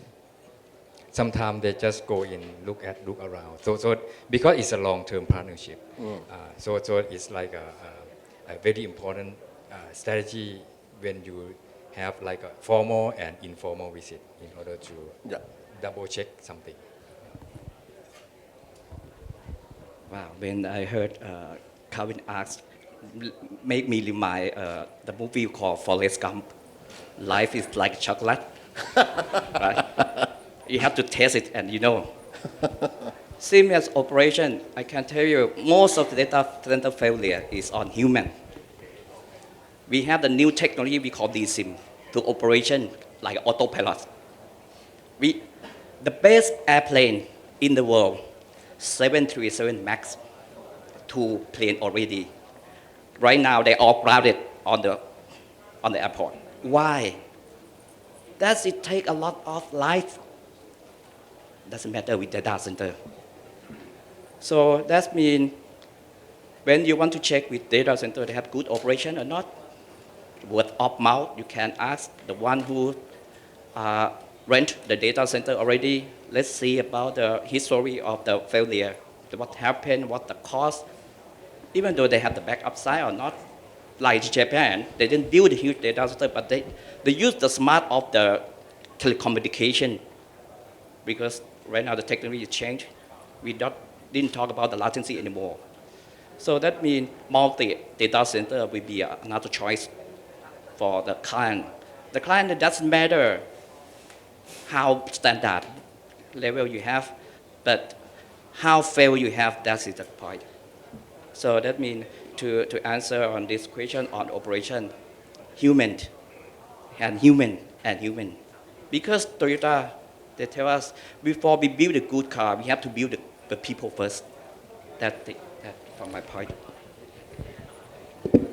So we are speaking about skills, operation, and people. Then we can do it in a simpler way or a hard way. So the simpler way is that we use the HR technique. When you hire somebody, how you test the skills. You ask them open-ended questions. So in case of testing an operational skill of a team, you have to go live and you ask them, what was the last 3 failures in your data center facility, and what did you learn from that, and how did you solve it? So it's an open-ended question. They can say, we didn't have any. That's not true. So you know that they are not saying the right thing. You can get that they are mentioning a few things, but it's not important what they are saying, is the logic, how they are thinking through that, what happened, what was the reason, where we made the mistake, which resulted in that specific mistake. So that's how you can test it.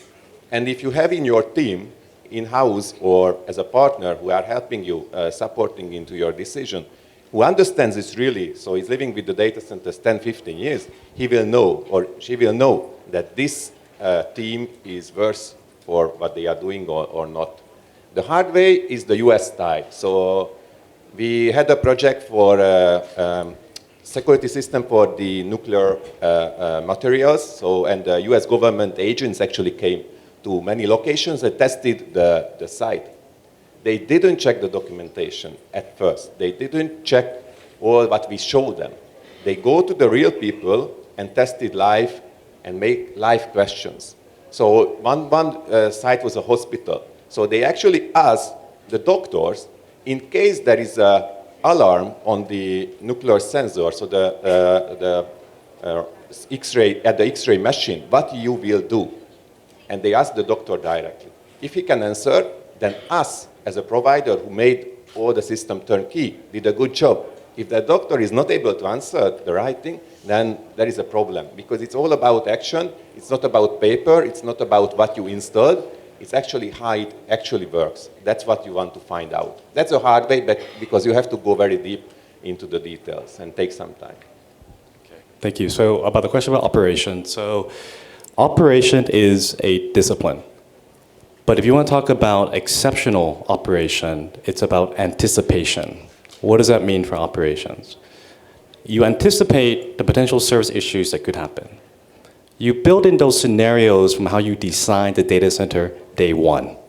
For example, the location within the data center between your NOC room and your data hall makes a difference from an operational that is excellent.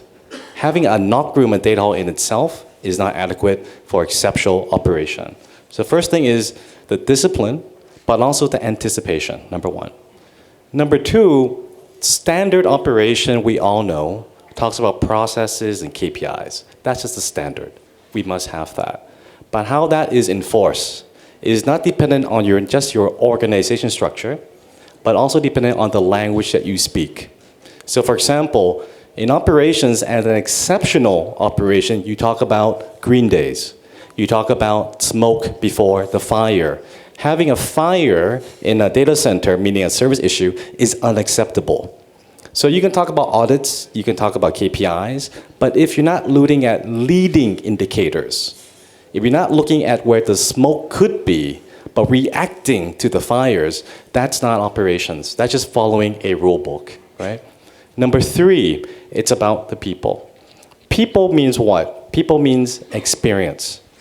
If you compare a data center business to your airline business, yes, it's the same planes, right? Same factories and same so forth. Only two in the world, right? Airbus and Boeing. How many years of experience do you have running the data center operations? And is that person able to anticipate? So when we have operation meetings, I don't care about the KPIs. I want to know about worst case scenario. I want to know where the smoke is going to come. And I want to know one thing, are we green? If you speak the same language, when something does happen, one word everybody understands. But if you have to go through analysis, it's too late. The last thing, if you have to look for a data center operated from an exceptional service, not just process-based, not whether you comply or not, is the reference customers. Do they have customers that are of high-level critical services, such as the banking side of things, right? Where there's money involved. Or do they have customers with a high tier from security standpoint? If yes, then that's a proven point, right? But in short, operation for me and for STGDC is about anticipation, not compliance. You must be compliant. If you're not compliant, you shouldn't be in the business. Thank you very much, panel. That's a really good answer. Let me quickly share a few words here. I like the suggestion from Tamas, and it's a very realistic and real suggestion, is asking when you go interview your site engineer or operation, and ask them the simple question, how many failures have you had? Let me tell you, it's true. I've run data center for 15 years. We have failures, always, every day. But it doesn't impact you guys, because the systems are so well designed, we recover from those failures. So the customer don't have a failure. But we, as a data center, have failures almost every week. Okay, just for sure, just to let you know. So if the engineer comes back and says, oh, no failures, so first of all, that he doesn't meet his criteria, no trust. He's lying. He should say, yes, we have a lot of failures, but it won't impact your server. That should be the correct answer. So that's a good indication. Secondly, let me share with you some of the foreign customers, banks especially, who have subjected my team to questioning, and I'll share with you their technique. It's a very simple technique. So what they do is that the sales guy would have done their job, and they would get the sales guy all cheered up, all the facts and figures, and then they'll come and they carve in, I now need to interview your operations team. And can you have the operations manager in the interview? Oh, I say, you want this, what do you want? Is it, no, don't worry, we're coming. And no previous appointment, immediately. No preparation time is given. They'll just tell us, we're coming. I only want to see our operations team. And Carvin, you can't sit in.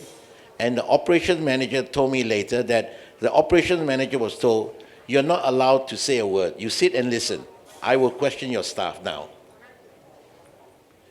And they also asked me beforehand, can you make sure that all your operation manual is on the table? So that's how they do it. And the session goes for 3 hours. 3 hours. Everything, including when the cleaner come to clean the data center. They will ask that question. So hopefully we have enlightened you a little bit about the process of selecting your wife or your husband and your data center. Okay, you can apply the same technique for all three. So the last thing I want to deal with, and how many minutes do I have, timekeeper? 15 minutes. Okay, I'm going to take 5 minutes for one last question. It's a very popular question for me because I can't figure out how to make it work, but everyone seems to like it and love it. I'm talking about ISO 9000, uptime tier 3, TIA ABCDEFG, ABDD, a lot of, there are lots of accreditation. So panelists, how does that matter? How does that influence what we just spoke about of scalability, skill, trust, and location? Is it, and yet today in every RFP from customer, are you all this? Does this tell us anything about what we just talked about? I'm going to start with you this time. Sure. Okay, so it's a wonderful question. And it's important for us as an industry to continue to have this debate, right? So there's no perfect answer, and I'm sure my panelists have different views as well. But let's keep it simple. Can you raise your hands that how many certifications does a Boeing plane have? Does anybody know? 1, 3, 4, 5? How about an Airbus? We don't know, right? But do we get on a plane? Are we pretty comfortable? We are. So it goes back to the objective of the certification. And that's why you will have this debate across the industry. I am a tier 3 design, but I'm not certified. Or I am TIA 942. Uptime not so good, for example, right? Not a bit of uptime here, right? I'm just saying the debate. And there's no customers here, right? Or ISO, that's basic, I don't need that. So there's no right, there's no wrong. But it is objective. But the most important thing, if I do talk about if there are customers in play, it doesn't hurt to have these certifications. The question really more is when you do get certified, the consistency to maintain that certification and the reflection of that in your commercial and your operation, and at the end of the day, the satisfaction that comes back. So is it important? It is. Is it not important? Perhaps not. It depends on what you want to achieve as a data center provider. For us within STGDC, we feel that we want to provide exceptional. So we do provide a very exceptional level of certification so that when we do have customers that need it, we're able to scale and service them on that. Yeah. Hard question, how to answer, because you want to be good with everyone, right? So I think it's a knowledge transfer issue. So if you are an end user, customer, a bank or an e-commerce company or any kind of that, you definitely don't have in-house that level of data center experience which is needed to make the 100% right decision. So you have to rely on something. So that standards is good for. So you can rely on standards and you can make a shortlist based on standards. But my suggestion is to make it flexible, use it flexible, and use it as a guideline. If you are building your own facility, on premise, or setting back a co-location is two different things. If you are doing your own, it's very helpful because it gives you a framework, it gives you a methodology, so your life is becoming simple as easy. You have to just follow the chosen standard. If it is the best thing you can do, maybe not. You can do maybe better, but it's good enough for you to follow that standard. And you can make sure that you reach a certain level of reliability. But just one aspect, I join you that you have to maintain that. If you are a co-location, the standard is a branding, actually. So it's a business value. So you do the certification to become shortlisted by your clients, which I was speaking about. So to have a certification, I think the biggest return of investment is the branding, and you become, part of a group, an elite group, or not so elite, but a group, which identifies yourself. You take yourself seriously. So that's the message it delivers. It's a snapshot. When you design, that's the beginning. If you have the tested facility, that's a real thing, right? So that's already puts you into the map. And especially if you don't have that strong brand, like STT or Equinix or all the others, you have to do it to become into the league and be able to compete with the brand companies. So that has many angles to this. So these are useful guidelines, but it's not a rule. It's actually not a standard. So it's a guideline. Okay. It's a good question to ask on this. Graduate PhD doesn't mean you get rich. The rich man doesn't mean you graduate from PhD. It's like Jack Ma said. You how many certificates that show how much money you spend already. Standard just mean assure, just a point of time, right? ISO 9000, that means they guarantee process. They didn't guarantee output, isn't it? Why you have to certify and you have to recertify? Why? That's the simple questions. Many people need the certificate, certify, because you need trust in yourself, right? If I have this logo, that means I passed on that point already. The history didn't guarantee the future, right? When you buy some stock. Otherwise, I will be a rich man already. So on this, just to tell all of these people in here, I visit many data centers. Before I get in, they have blah, blah, blah, blah. For what? They have proposed. Because when the client, you have this one, you have this one. When you say, yes, yes, yes, I have it all. Mr. Yes, anyway. But finally, if something crashing, your trust will go on all the things, right? So it's not right or not wrong to have or not have, but how you can maintain, that's important. For me, I'm graduate already, but I still keep learning from everyone. Same as the standard, that means you have someone to certify you, right? We call certified body, right? But before you get certified body, you have to get accreditation body, another level. I'm a teacher, I still have my teacher. My teacher still have my teacher. Who was the first one who give the certificate? I think no, yourself, we give you certificate at the first level. When we come talk back to standard, that will add cost for the customer, right? If you have more standard, the cost that one have to push back to the customer. This all we have. So come back to, I think Calvin, he against about this one very much. But for me, it could be, it's up on your adjustment.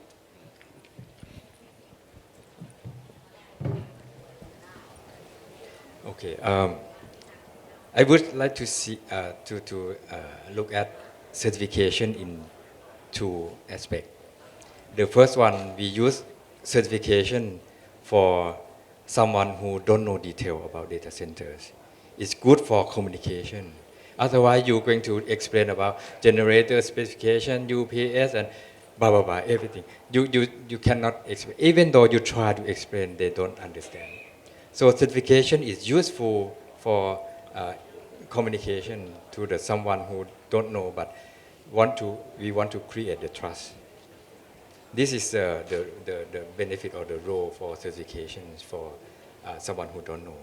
But the second group is someone who know about the detail of data centers. When we talk about certification with those group of people, it means governance, it means disciplinary, it means consistency, as you mentioned. We talk about, not about the certification number itself, but we talk about the process, because most of the certifications, we focus on management system, the process, the governance process. We need to show that we have proper management process inside data centers. So the same certification, when we talk to the group of people who don't know details, is good for communications. But when we talk the same thing with someone who knows, we talk different way, try to communicate that this is, we're going to build the trust, the same trust, but different language, different perspective. So certification itself, I think, is good when we use it in the proper way. Yeah. Thank you. Thank you. My intention of the question was to lead to some conclusion that can be useful. I agree with all the views of my panelists. Now let me share with you the takeaway. So you remember the story I had with the customer, the prospect interviewing my operations team to figure out skill. So the next time you go into a data center negotiation and the data center has huge amount of certification, the acid test to know how valuable, is it just a piece of paper, or does it really reflect what my panelists had just said about certification, is to only interview one person. Okay, just one person.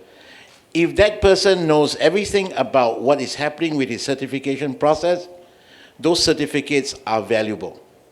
If that person has no idea and couldn't answer a question, doesn't know exactly what exactly is involved, then those certifications are useless. And that person would be the managing director of the data center. If the managing director of the data center has no knowledge of the certification process and the recertification process in his team, and he's not sitting on that panel driving it, those certifications are useless because it means nothing to that company because he's not involved. Okay, so that's the takeaway. That's why I wanted to ask the question. So next time, remember, to value those certifications, have a chat with the MD of the data center. Okay, so now I put a lot of MD. They're all going home to read the certification now, okay? Okay, I got a few minutes left. Questions from the floor, please. Any question? See. Question to you first, Rockstar.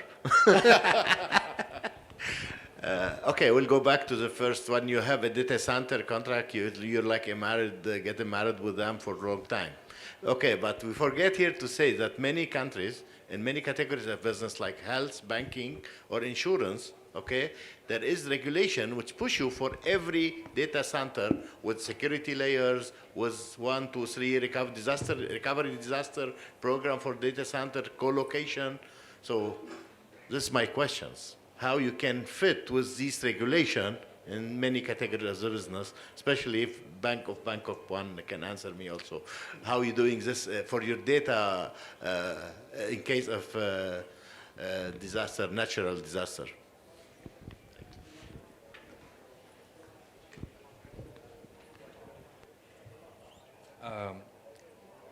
It is about the compliance to what the regulators define.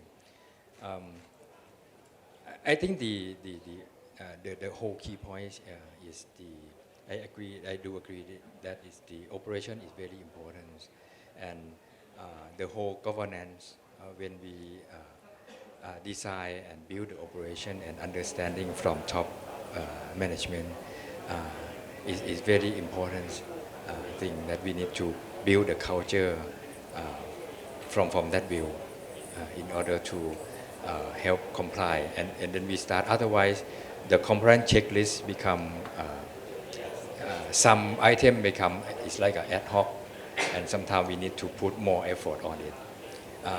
It takes some time. It takes time because it involves many people in different departments in order to maintain the level of the compliance for the data center, in order to comply with regulator or do some certifications. Building the disciplinary or the culture around the data center operations is very important. It's very difficult task overall. Okay, let me scale down his question. I realize his question is very broad, sorry, Dino. But why don't we focus on the one regulation? So what would you do in a data center to comply to, let's say, data security? Right, just data security. So what are some of the things that you would do to protect against cyber attack if you were a data center? What would you enforce within your data center that would contribute to some level of protection? Maybe that's narrow down the question. Yes, narrow it. Sure. So I think it's a great question that customers tend to ask as a default, right? And let me respond in terms of two sections, right? So there's kind of the standard data center co-location aspect of the certification in itself, right? And there's, if you may, in the eyes of the customer, the final end service, and getting more into the data privacy and so on and so forth, right? Usually from a co-location standpoint, the certifications within the industry that is conducted and is applied do not contradict with any certifications that the end user at the data application level does. That's number one, right? So from a co-location perspective, we only go up to the infrastructure layer, right? Now, from a customer-centric perspective, from a project-based perspective, we can't get involved depending on what the customer requires. So if the customer does require a higher SLA relating to cybersecurity threats and assessment, right? Depending whether that's a line of business for that particular provider, they can get involved and provide that. So to answer your question, there is a core certification at the co-location layer, but then at the service layer, it really depends on what the customer wants and whether that data center provider is in that line of business to provide or not. Yeah. I'm going to save you guys, but I think time is up, right? So it was a good question. I will end it with one answer. So the two things that I will share with the audience that I've implemented in view of a similar process, it was very difficult, was that the data center that I used to run, there are two things that are barred walking into that data center. Two things that you carry on you, and we had to have huge discussion with my vendors supporting me. I refuse to allow USB and mobile phone. They have to drop off at the security counter. These are your two fastest way of infecting, bringing any cyber threat into your data center behind any firewall that you can create. Okay, this has been done before and we studied it. So in the data center I used to run, these are the two items, an enactment that we said, no, leave all USB. I had to fight with the vendors because all the service things are in USB. Said not allowed, not allowed. You bring something else to come in and fix it, but bring your computers, but not a USB. okay, and a mobile phone. Don't let it come in. Thank you. Kevin, just I have to add something because this is my favorite topic. Oh, go ahead. And I have my time. So just two words. Physical to cyber security threats and cyber to physical security threats. You know, there are usually two departments in an organization. There is the cybersecurity team and there is a physical security team. And usually they don't like each other or just don't speak that much to each other. But actually, the gap is in between. Actually, with the connected industry, with all the IoT coming into our data center, cyber to physical attacks are a new threat, which most of the standards and the data center is not that much prepared. And the other thing is, you know, from physical to cyber attacks is also a point that usually is missed out in the risk assessment process. So that's, I just want to highlight. Ladies and gentlemen, thank you for your attendance and the listening to this discussion. I would like to thank my panelists for answering interesting question, I hope, and not too difficult. So once again, I look forward to seeing you all in Bangkok next year with a different set of questions. Thank you. Bye. Okay, thank you very much to our panelists. So I'd like to invite Stephanie to present the token of appreciation to our speakers. Thank you very much, gentlemen. Thank you. Are we going to take a photograph yet? Yes.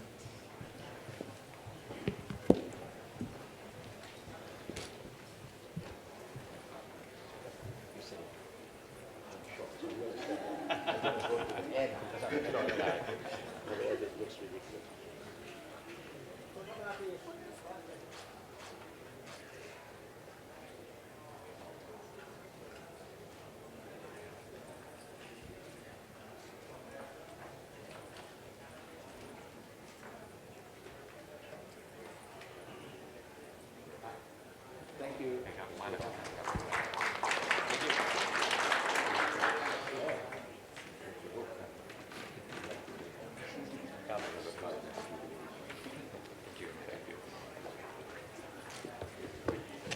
And for the next session, let's welcome Abai Goshaka, Cluster Head of Schneider Electric, speaking on EcoStruxure IT. How will cloud-based services simplify hybrid IT management? Please welcome.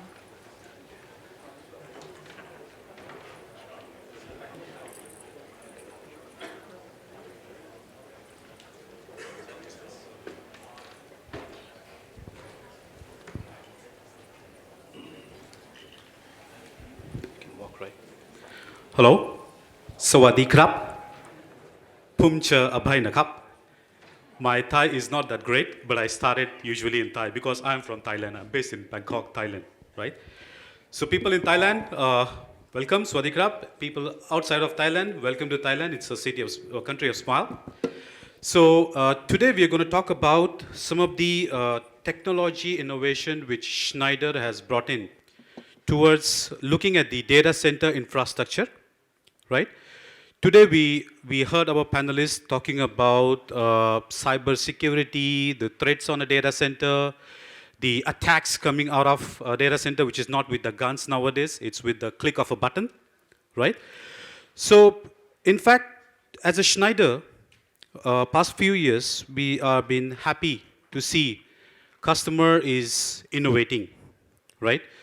They are building data centers, which makes us happy because when they build data center, they bring in our products inside, most of them.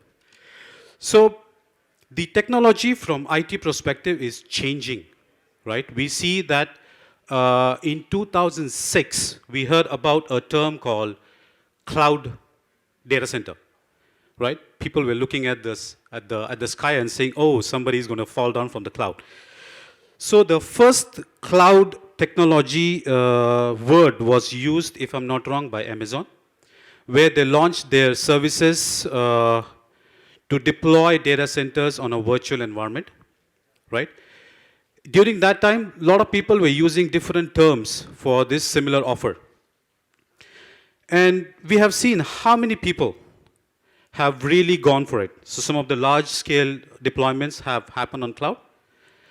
Some of the small-scale data centers were still scared to go on cloud, because of the technology was not really invented and not been really communicated back to people properly.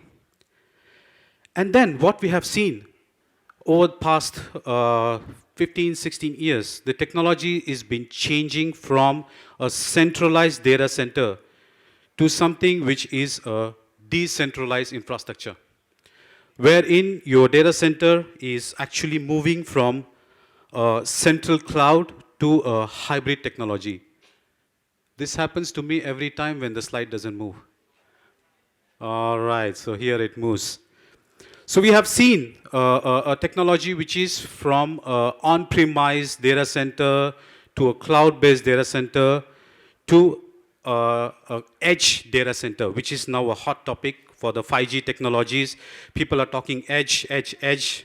For me, edge, we all carry in our pocket. Our mobile phone also nowadays are edge, which with a very high compute power and which performs all the services from me right from YouTube, watching videos, right? Listening to songs and higher streaming capacities. So what we have seen, all these technologies, what it brings complexities, especially on operation side. So previously, customer used to manage one data center, which was on-premise. They had all security, physical as well as logical security deployed. And people were savvy and controlling all the entrance to their data center.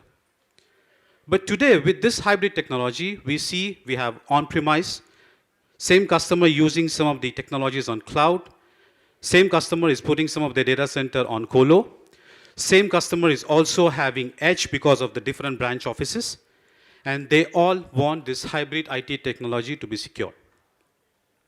What does it mean? It means it increases the complexity on the operations, right?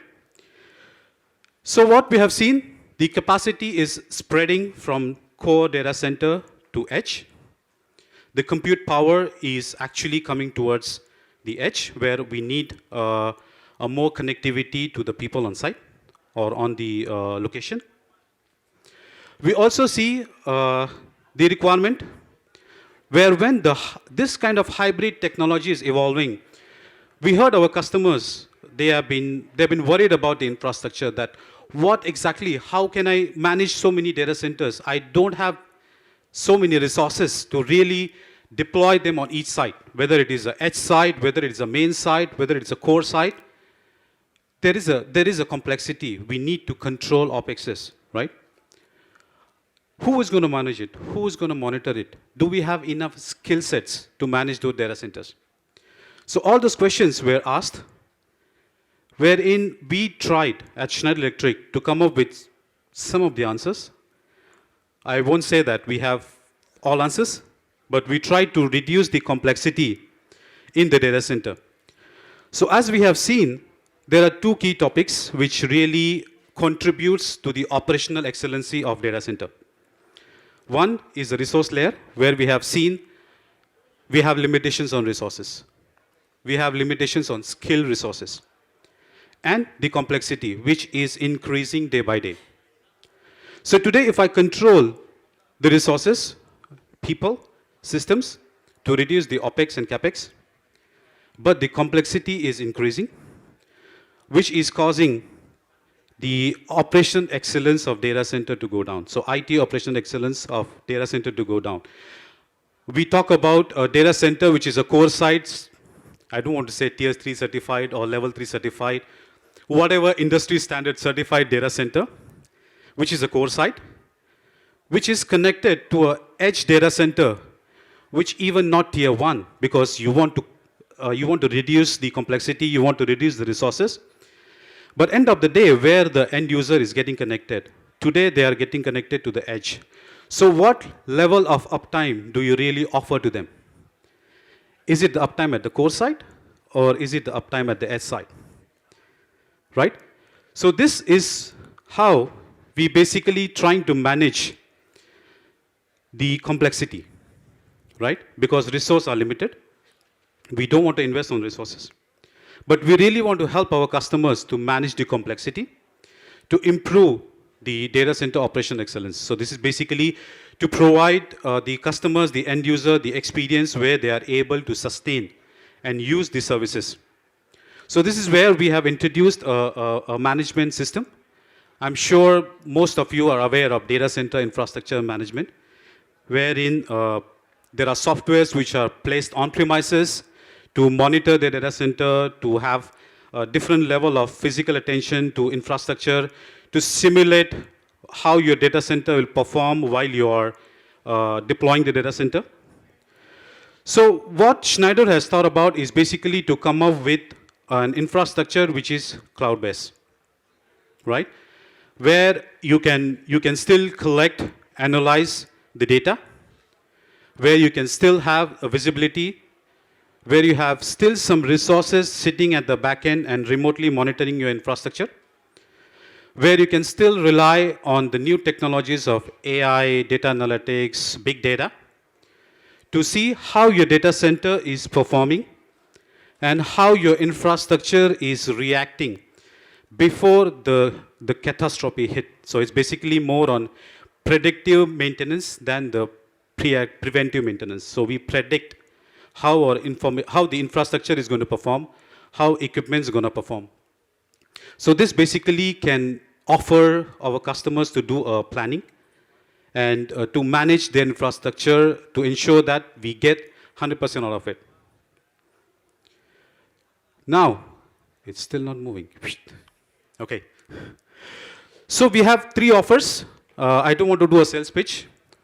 We have a booth outside where you can really experience this particular infrastructure. So we have 2 offers mainly categorized into 3 softwares. One is the EIT, where is EcoStruxure IT software. This is a monitoring software. But this is not on-premise. So we have an offer which is on Schneider Cloud. And we have an offer which is a software as services offer, right? Where you can define your equipments, which and how many equipments you want to buy. It's license-based. We don't need to pay upfront for the whole infrastructure at day one, which reduces your capex, which increases your planning on your data center, right? It simplifies your data center operation management. It has on computer, it has on your mobile phone app, so that's basic. But what more you can do with this is basically it can manage your data center infrastructure. It provides you a visibility of your data center from a remote location. So you don't need to necessarily have resources on site. If there is any site which is unmanned and where do not have enough resources available, you still can monitor and manage those sites on remote. Because end of the day, all these sites are connected to your core data center or connected to your regional hub or connected to your infrastructure where you have a command center, right? We also can predict, monitor, and manage your non-IT infrastructure, right? We have all monitoring tools where we can really look at how network is operating, how your IT is performing, how your software is performing. But is there anything where the infrastructure which supports the IT has that kind of availability or ability to perform?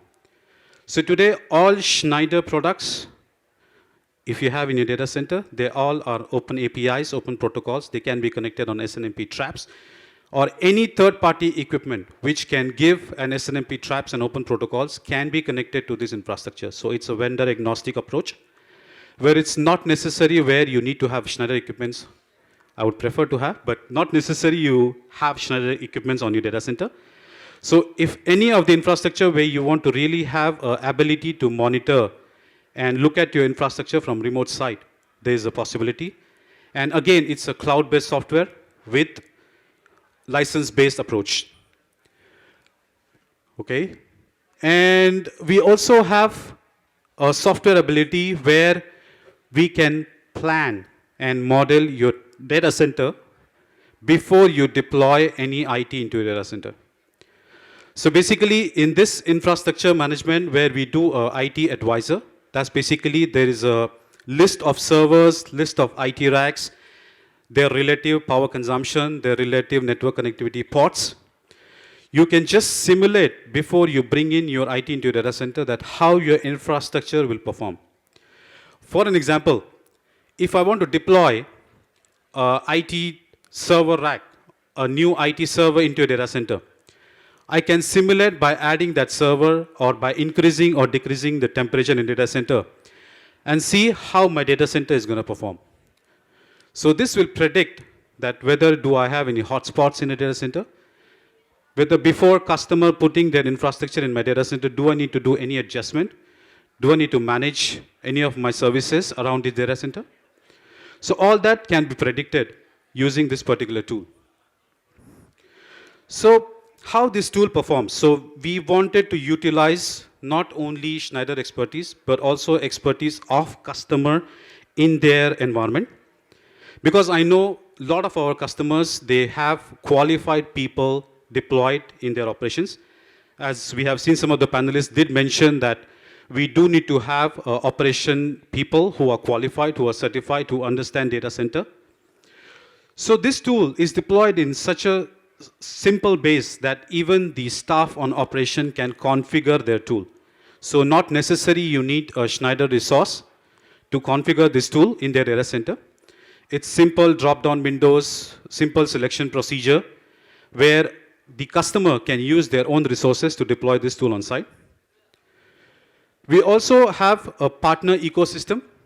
So basically this drives our partner from Schneider Electric, because there are different service partners which customer can assign to. It can be a system SI, it can be an IT SI, it can be any SI who is deploying data center infrastructure on customer site. They also can deploy this because this is pure license-based, cloud-based technology. And if some customers, they are looking for Schneider, so we do have resources 24/7 based out of 3 locations in the world who are sitting behind the data, monitoring your infrastructure, being an extended arm for you to ensure that your equipments are performing well as per the benchmarking. So we have resources 24/7 sitting behind computers, looking at your infrastructure, providing you alerts, providing you reports, providing you performance benchmarking on the equipment. And this can be done using the EcoStruxure Asset Advisor. So that's the services on software which Schneider has developed. And we also have gone to a cloud-based approach than the on-premise approach. So what does this brings us to our ecosystem? So this brings us buying and reselling capabilities to our partners, to our customers, do the assessment, do the full sales cycle, right? So this is one of the customer where they have deployed these services to an hospital.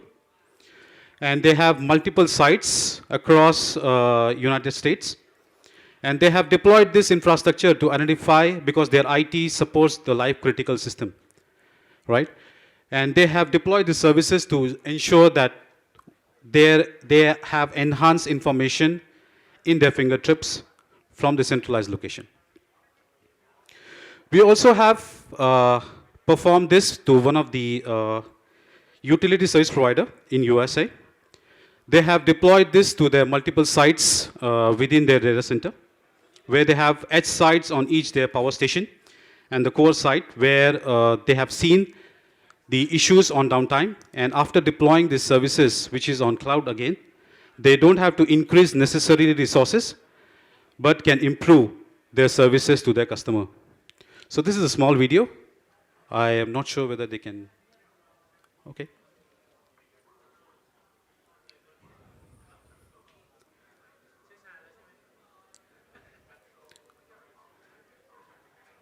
Yeah, there's no sound.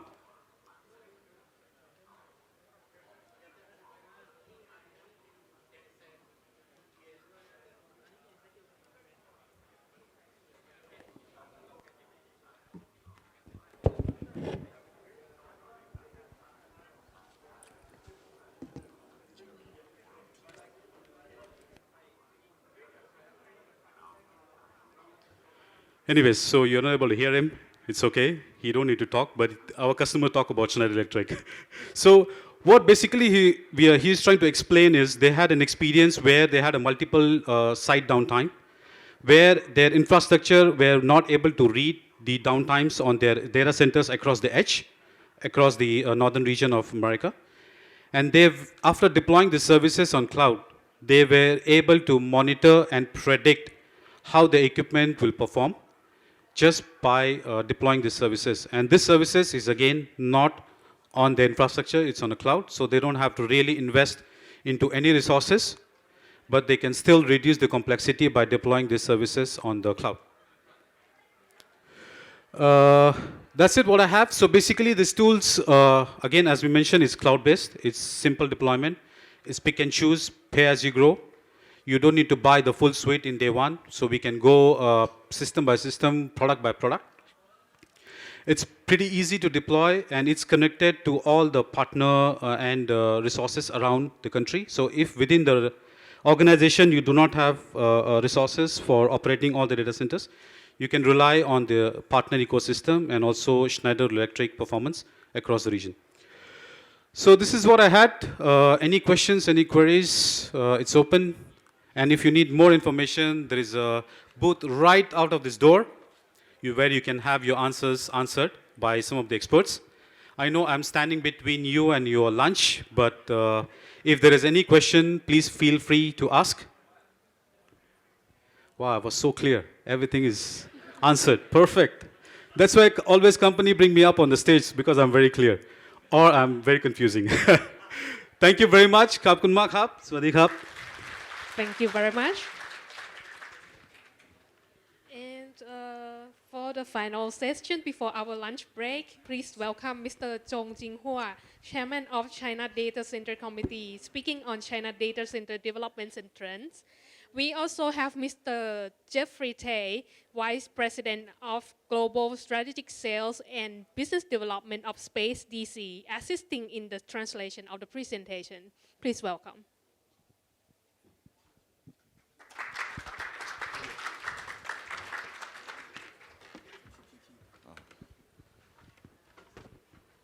Good afternoon, everyone. I'm Zhong Jinghua, come from CDCC, China Data Center Committee. 我的英文说得不好，我请郑先生做翻译。Actually, he's quite good in his English. He's just being modest. But like I say, I thank everybody for coming to this session.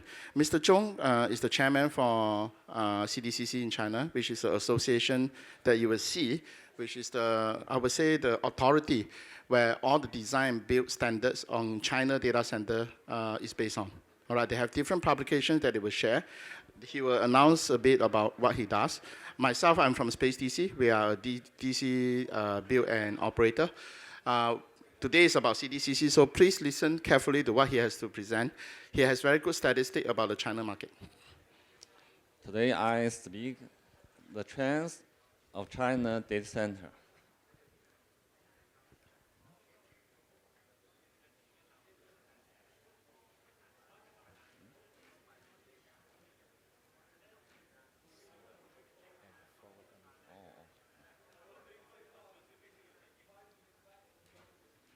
Mm, 我先介绍一下中国 CDCC。CDCC 呢是一个数据中心的交流平台，它主要有6项工作。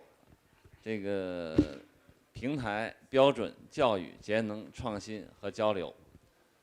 这个平台呢，主要是为中国的数据中心行业搭建一个互相交流的平台。这个标准呢，我们是主要工作是制定中国的标准，然后这个推广标准。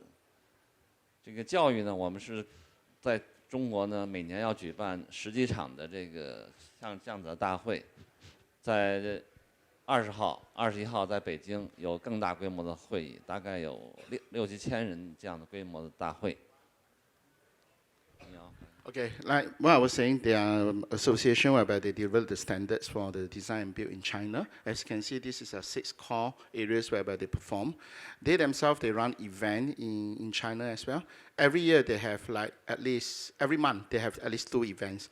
One may be a seminar, one may be a training session. This will be their 10th year. So they are having a big event, which they are expecting close to a couple of thousands people attending their 10th year anniversary, which CDCC also have association with JDCC, which is the Japan Data Center Community. So these people will be invited. And JDCC, for people who know JDCC, they are also into their 10-year anniversary just before this. So anybody that is interested afterwards can please come forward. We will give you the link and necessary website for you to check out the activities. But it's self-explanatory, whereby all these are the key functions they perform in China. So please come out to us. By the way, they do have two colleagues here. Mr. Luo, who is over sitting there, he's the senior consultant in the group, and Ms. Ren, who is the secretary of the association. CDCC 呢现在有这个几百位300到400位这个专家，在中国的数据中心行业专家，还有大概400到500个企业在我们的这个平台上面。So how do they do the design standards? It's not just interacting in China, but they come to event like this. They go and visit data center in the US, Europe, in Southeast Asia. Like they were visiting 3 data centers yesterday. So then they look at the standard, they interact, then they bring back the learning lessons back to the China, and then they communicate. Like what he has explained, he have about 300 to 400 senior consultants working for the group. All right, so they are heavily involved in design build. My group is going to engage them for our design build in China as well. We are looking at 8 locations in China, and we will consult them.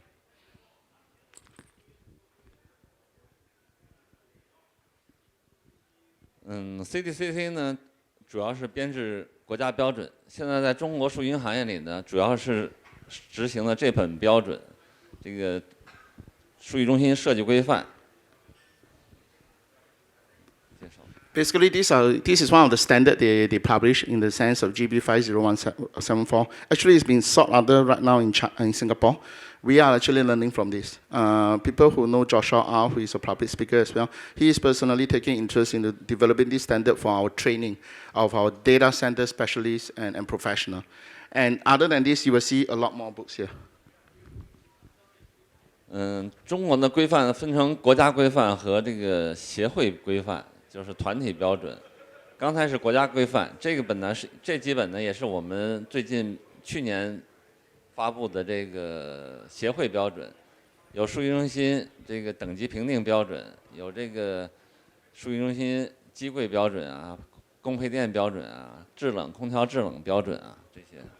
So if you look at it, the first book that they publish is based on country standards. That means they work with the country design institute. They come up with the standards. These are more association related, but as you can see, it's very specific in terms of cooling, power, everything.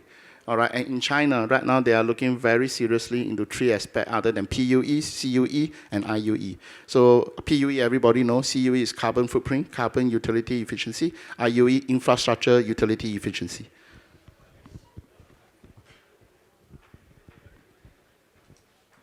为了和国际交流呢，我们把其中的一本数据中心等级评定标准呢，已经全部翻译成了英文，可以和大家进行交流。大家通过这个标准呢，可以了解中国的这个各种规范要求。So this good news for everybody is this has been translated to English. So anybody that is interested in a copy, please approach the respective people. Alternatively, you all can go online to check it out. But unfortunately, right now there's no electronic copies. It's only hard copies.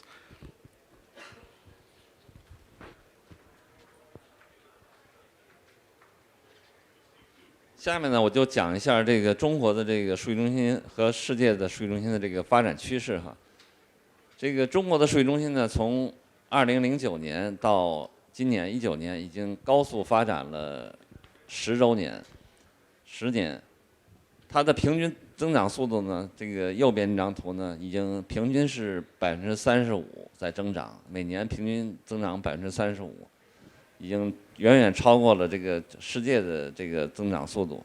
世界增长速度呢，大概是这个全球增长速度呢，大概是这个20%左右，中国是35%。Well, everybody knows that China is growing very fast, and this is basically pushed by the country's policy for big data. And on the average research right now, China is growing faster than the world, as everybody knows it. They are growing at about 35% on the average compared to about 20 to 25% for the global. All right, so this will contribute to his next slide, whereby he explains how the China are developing their data centers. 大型数据中心呢，在这个世界各国呢，都是在建大型的云计算数据中心。右边这张图呢是这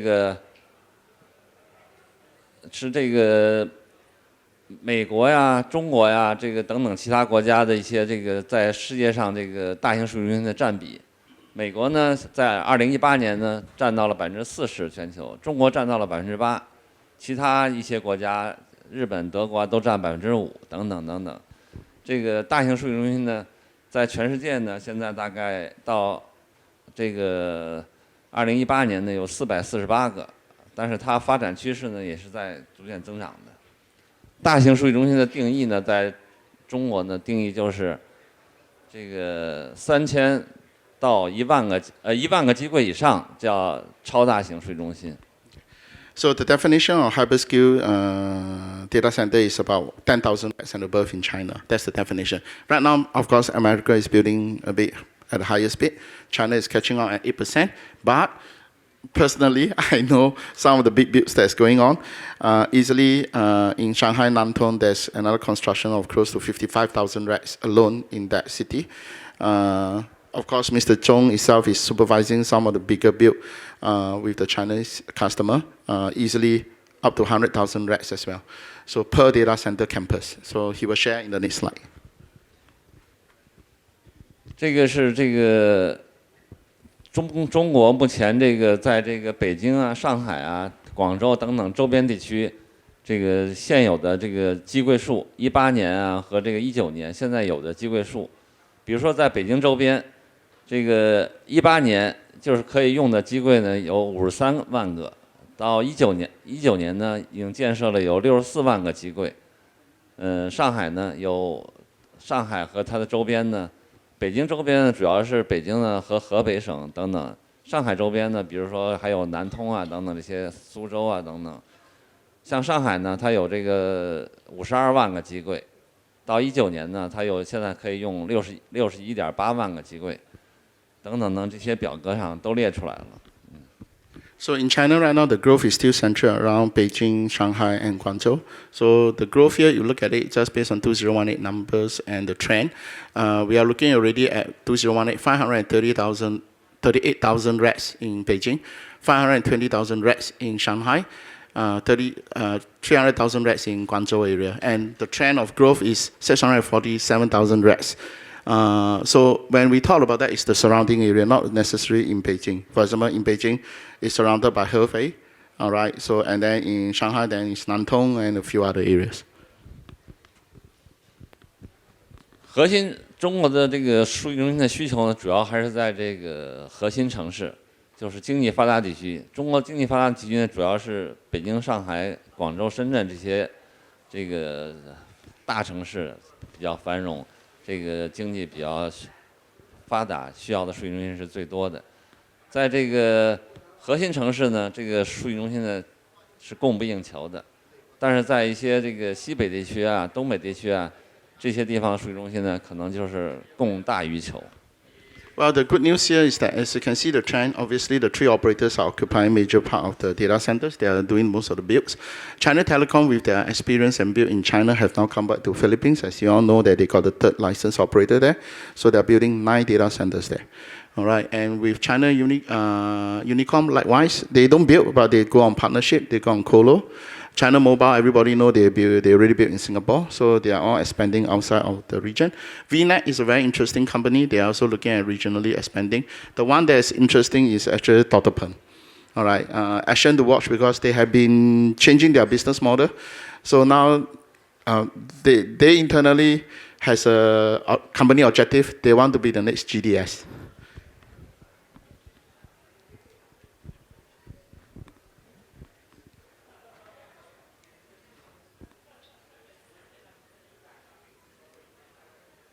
就讲这个，哎。So for people who know our dear friends here, TCC, STT, all right, who work closely with GDS, so just to let you know, Dr. Pen will be coming up. So anybody interested, please come and see me.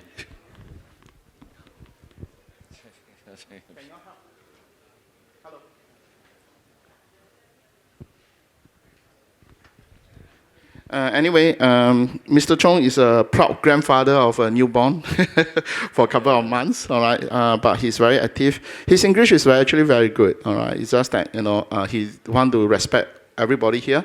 He want to make sure that the information is transpired correctly, all right. So he just want me, he give me the little honor of doing this and a bit of marketing for me. So he's a very kind person. 这个呢是，哎，怎么？这个跳得很快啊！哎，它老在自动跳这个。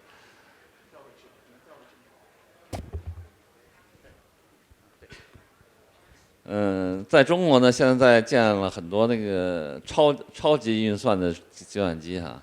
这种计算机呢，主要是用在这个科学研究啊等大型这个超级计算上头。这个每个机柜呢有100到500千瓦这么大的容量，一个机柜就有这么大容量。这个世界各国呢也都在发达国家也都在建设这个超级计算机。I guess everybody is very familiar with OCP, ODCC, and things like that. So these are building supercomputers so that they can develop more powers in a single rack and produces less PUE. So this, with the development of more AI in China, with Huawei leading the game, this is expected to grow very high. So they are looking at a capacity of a supercomputer to be about 100 to 500 kilowatt per cabinet. So if you look at average of 52U, then we are looking at easily close to easily 40 kilowatts per rack. 40 kilowatts per U. 这个是中国现在正在进行的5G和世界各国的比较哈。中国在5G准备建设的这个数据中心还有基站呢，大概占到世界的24%，美国的投资呢占到28%。中国呢在5G 投资呢，中国政府是准备投1.2万亿人民币，它比4G 建设的时候，中国投了7000亿人民币。So, of course, China is investing a lot on 5G because anybody that has stayed in China for a while will know that the convenience, the 5G, the internet, and the IoT has brought the China economy. The China believe in pushing this 5G forward aggressively. So other than Huawei leading the game, they actually invested. Per what I know is that they have given money, close to $300 million to a lot of promising enterprises to go out and push the 5G businesses, be it you are in the IoT, software, APP, to go out of the country and develop this. So a lot of, next year you're going to see a lot of companies coming out and saying that they have cash, they want to buy over company in the rest of the world. 这张图呢是讲一下在世界各国呢投资的成本哈，建设数据中心成本。比如说世界上最贵的就是苏黎世哈，每瓦 IT 投资是10.9美元，但是在上海和北京呢，每瓦 IT 的投资呢只有4.4美元，也就折到人民币大概这个每千瓦呢大概是3万块钱。Basically, what this chart is trying to show is cost of build in China is still very cheap, right? Compared, of course, being India right now. But if you look at it, then Zurich being the most expensive to build. I'm quite comfortable that Singapore is not too expensive, but yes, so that's basically the cost of build per kilowatt.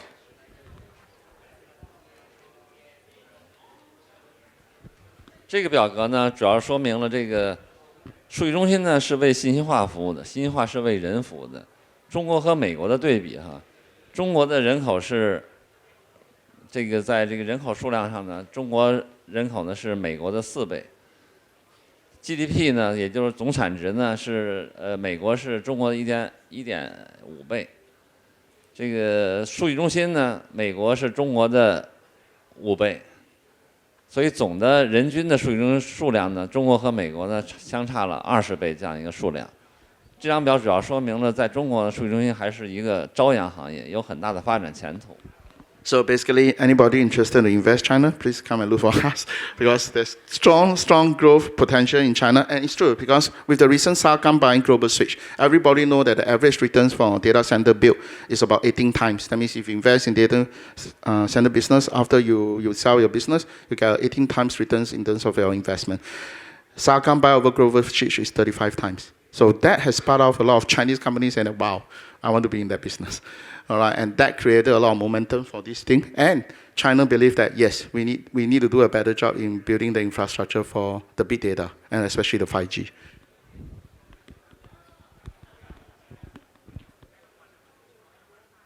下面呢是一些在中国建设的一些大的项目的一些照片哈。这个是中国09年建设的这个最大的这个当年最大的10万平方米的数据中心啊，09年建，中金数据。So this is one of the biggest data center in the early days in 2001. I have the opportunity to visit it and talk to the owner as well.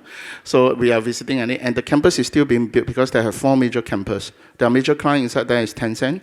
But looking at this is that this is at that point of time. You look at it, and that was the biggest. He's going to show you even bigger one in the following slides.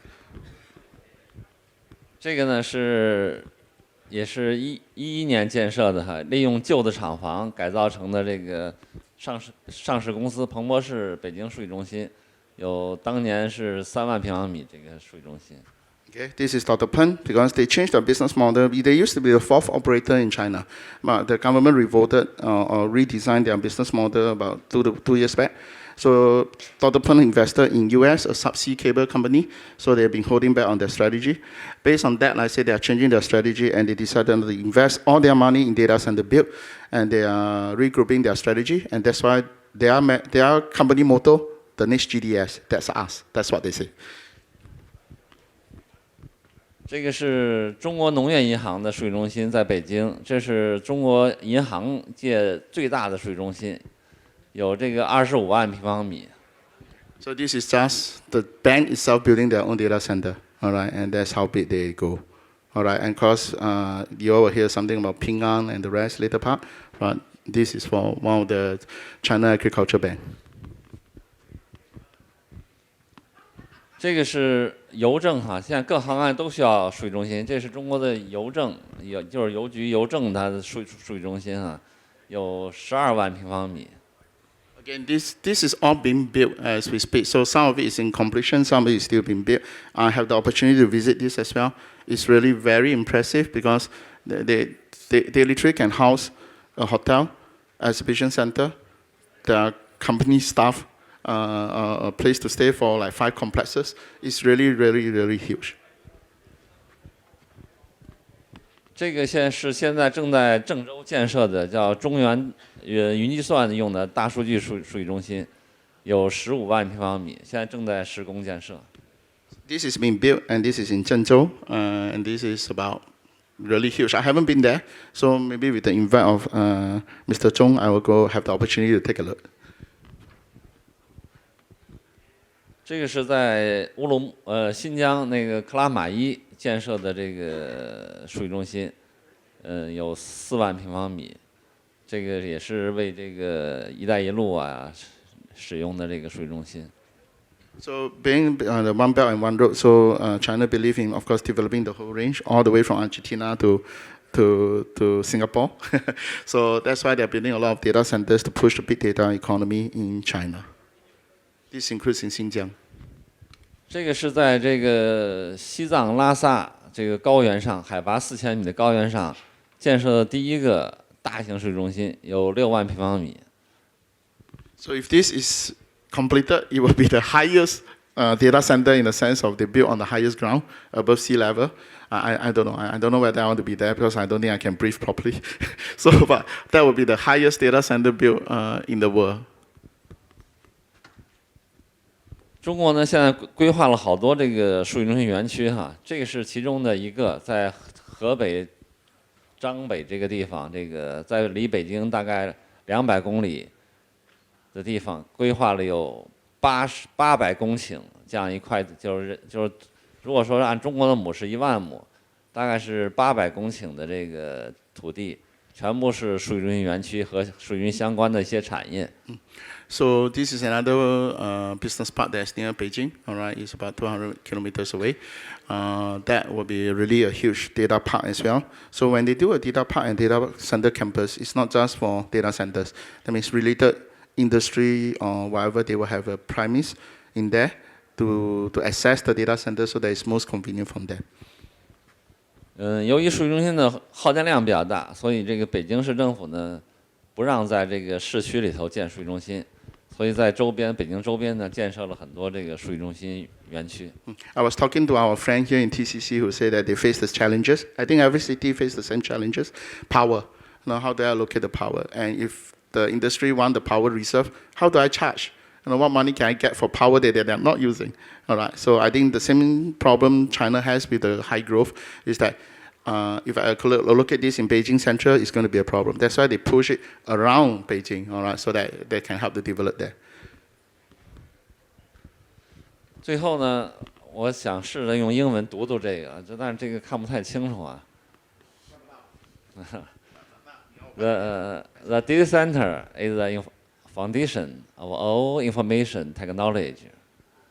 All walks of life depend on the development of information technology.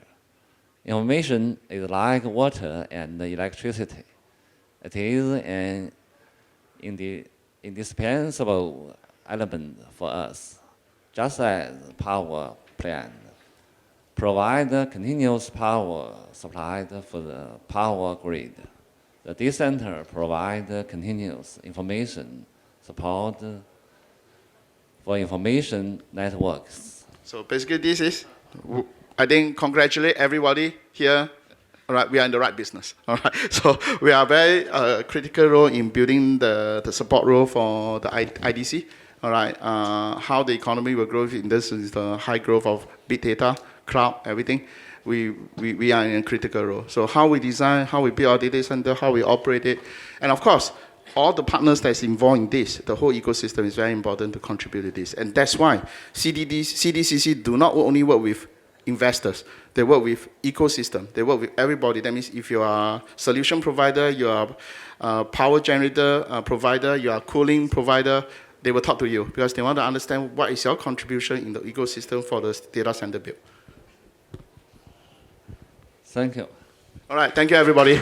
All right, have a good lunch, and then you all need anything to come out to us. Thank you, Mr. Chong and Jeffrey. I would like to invite Jeannie to present the gifts to our speakers.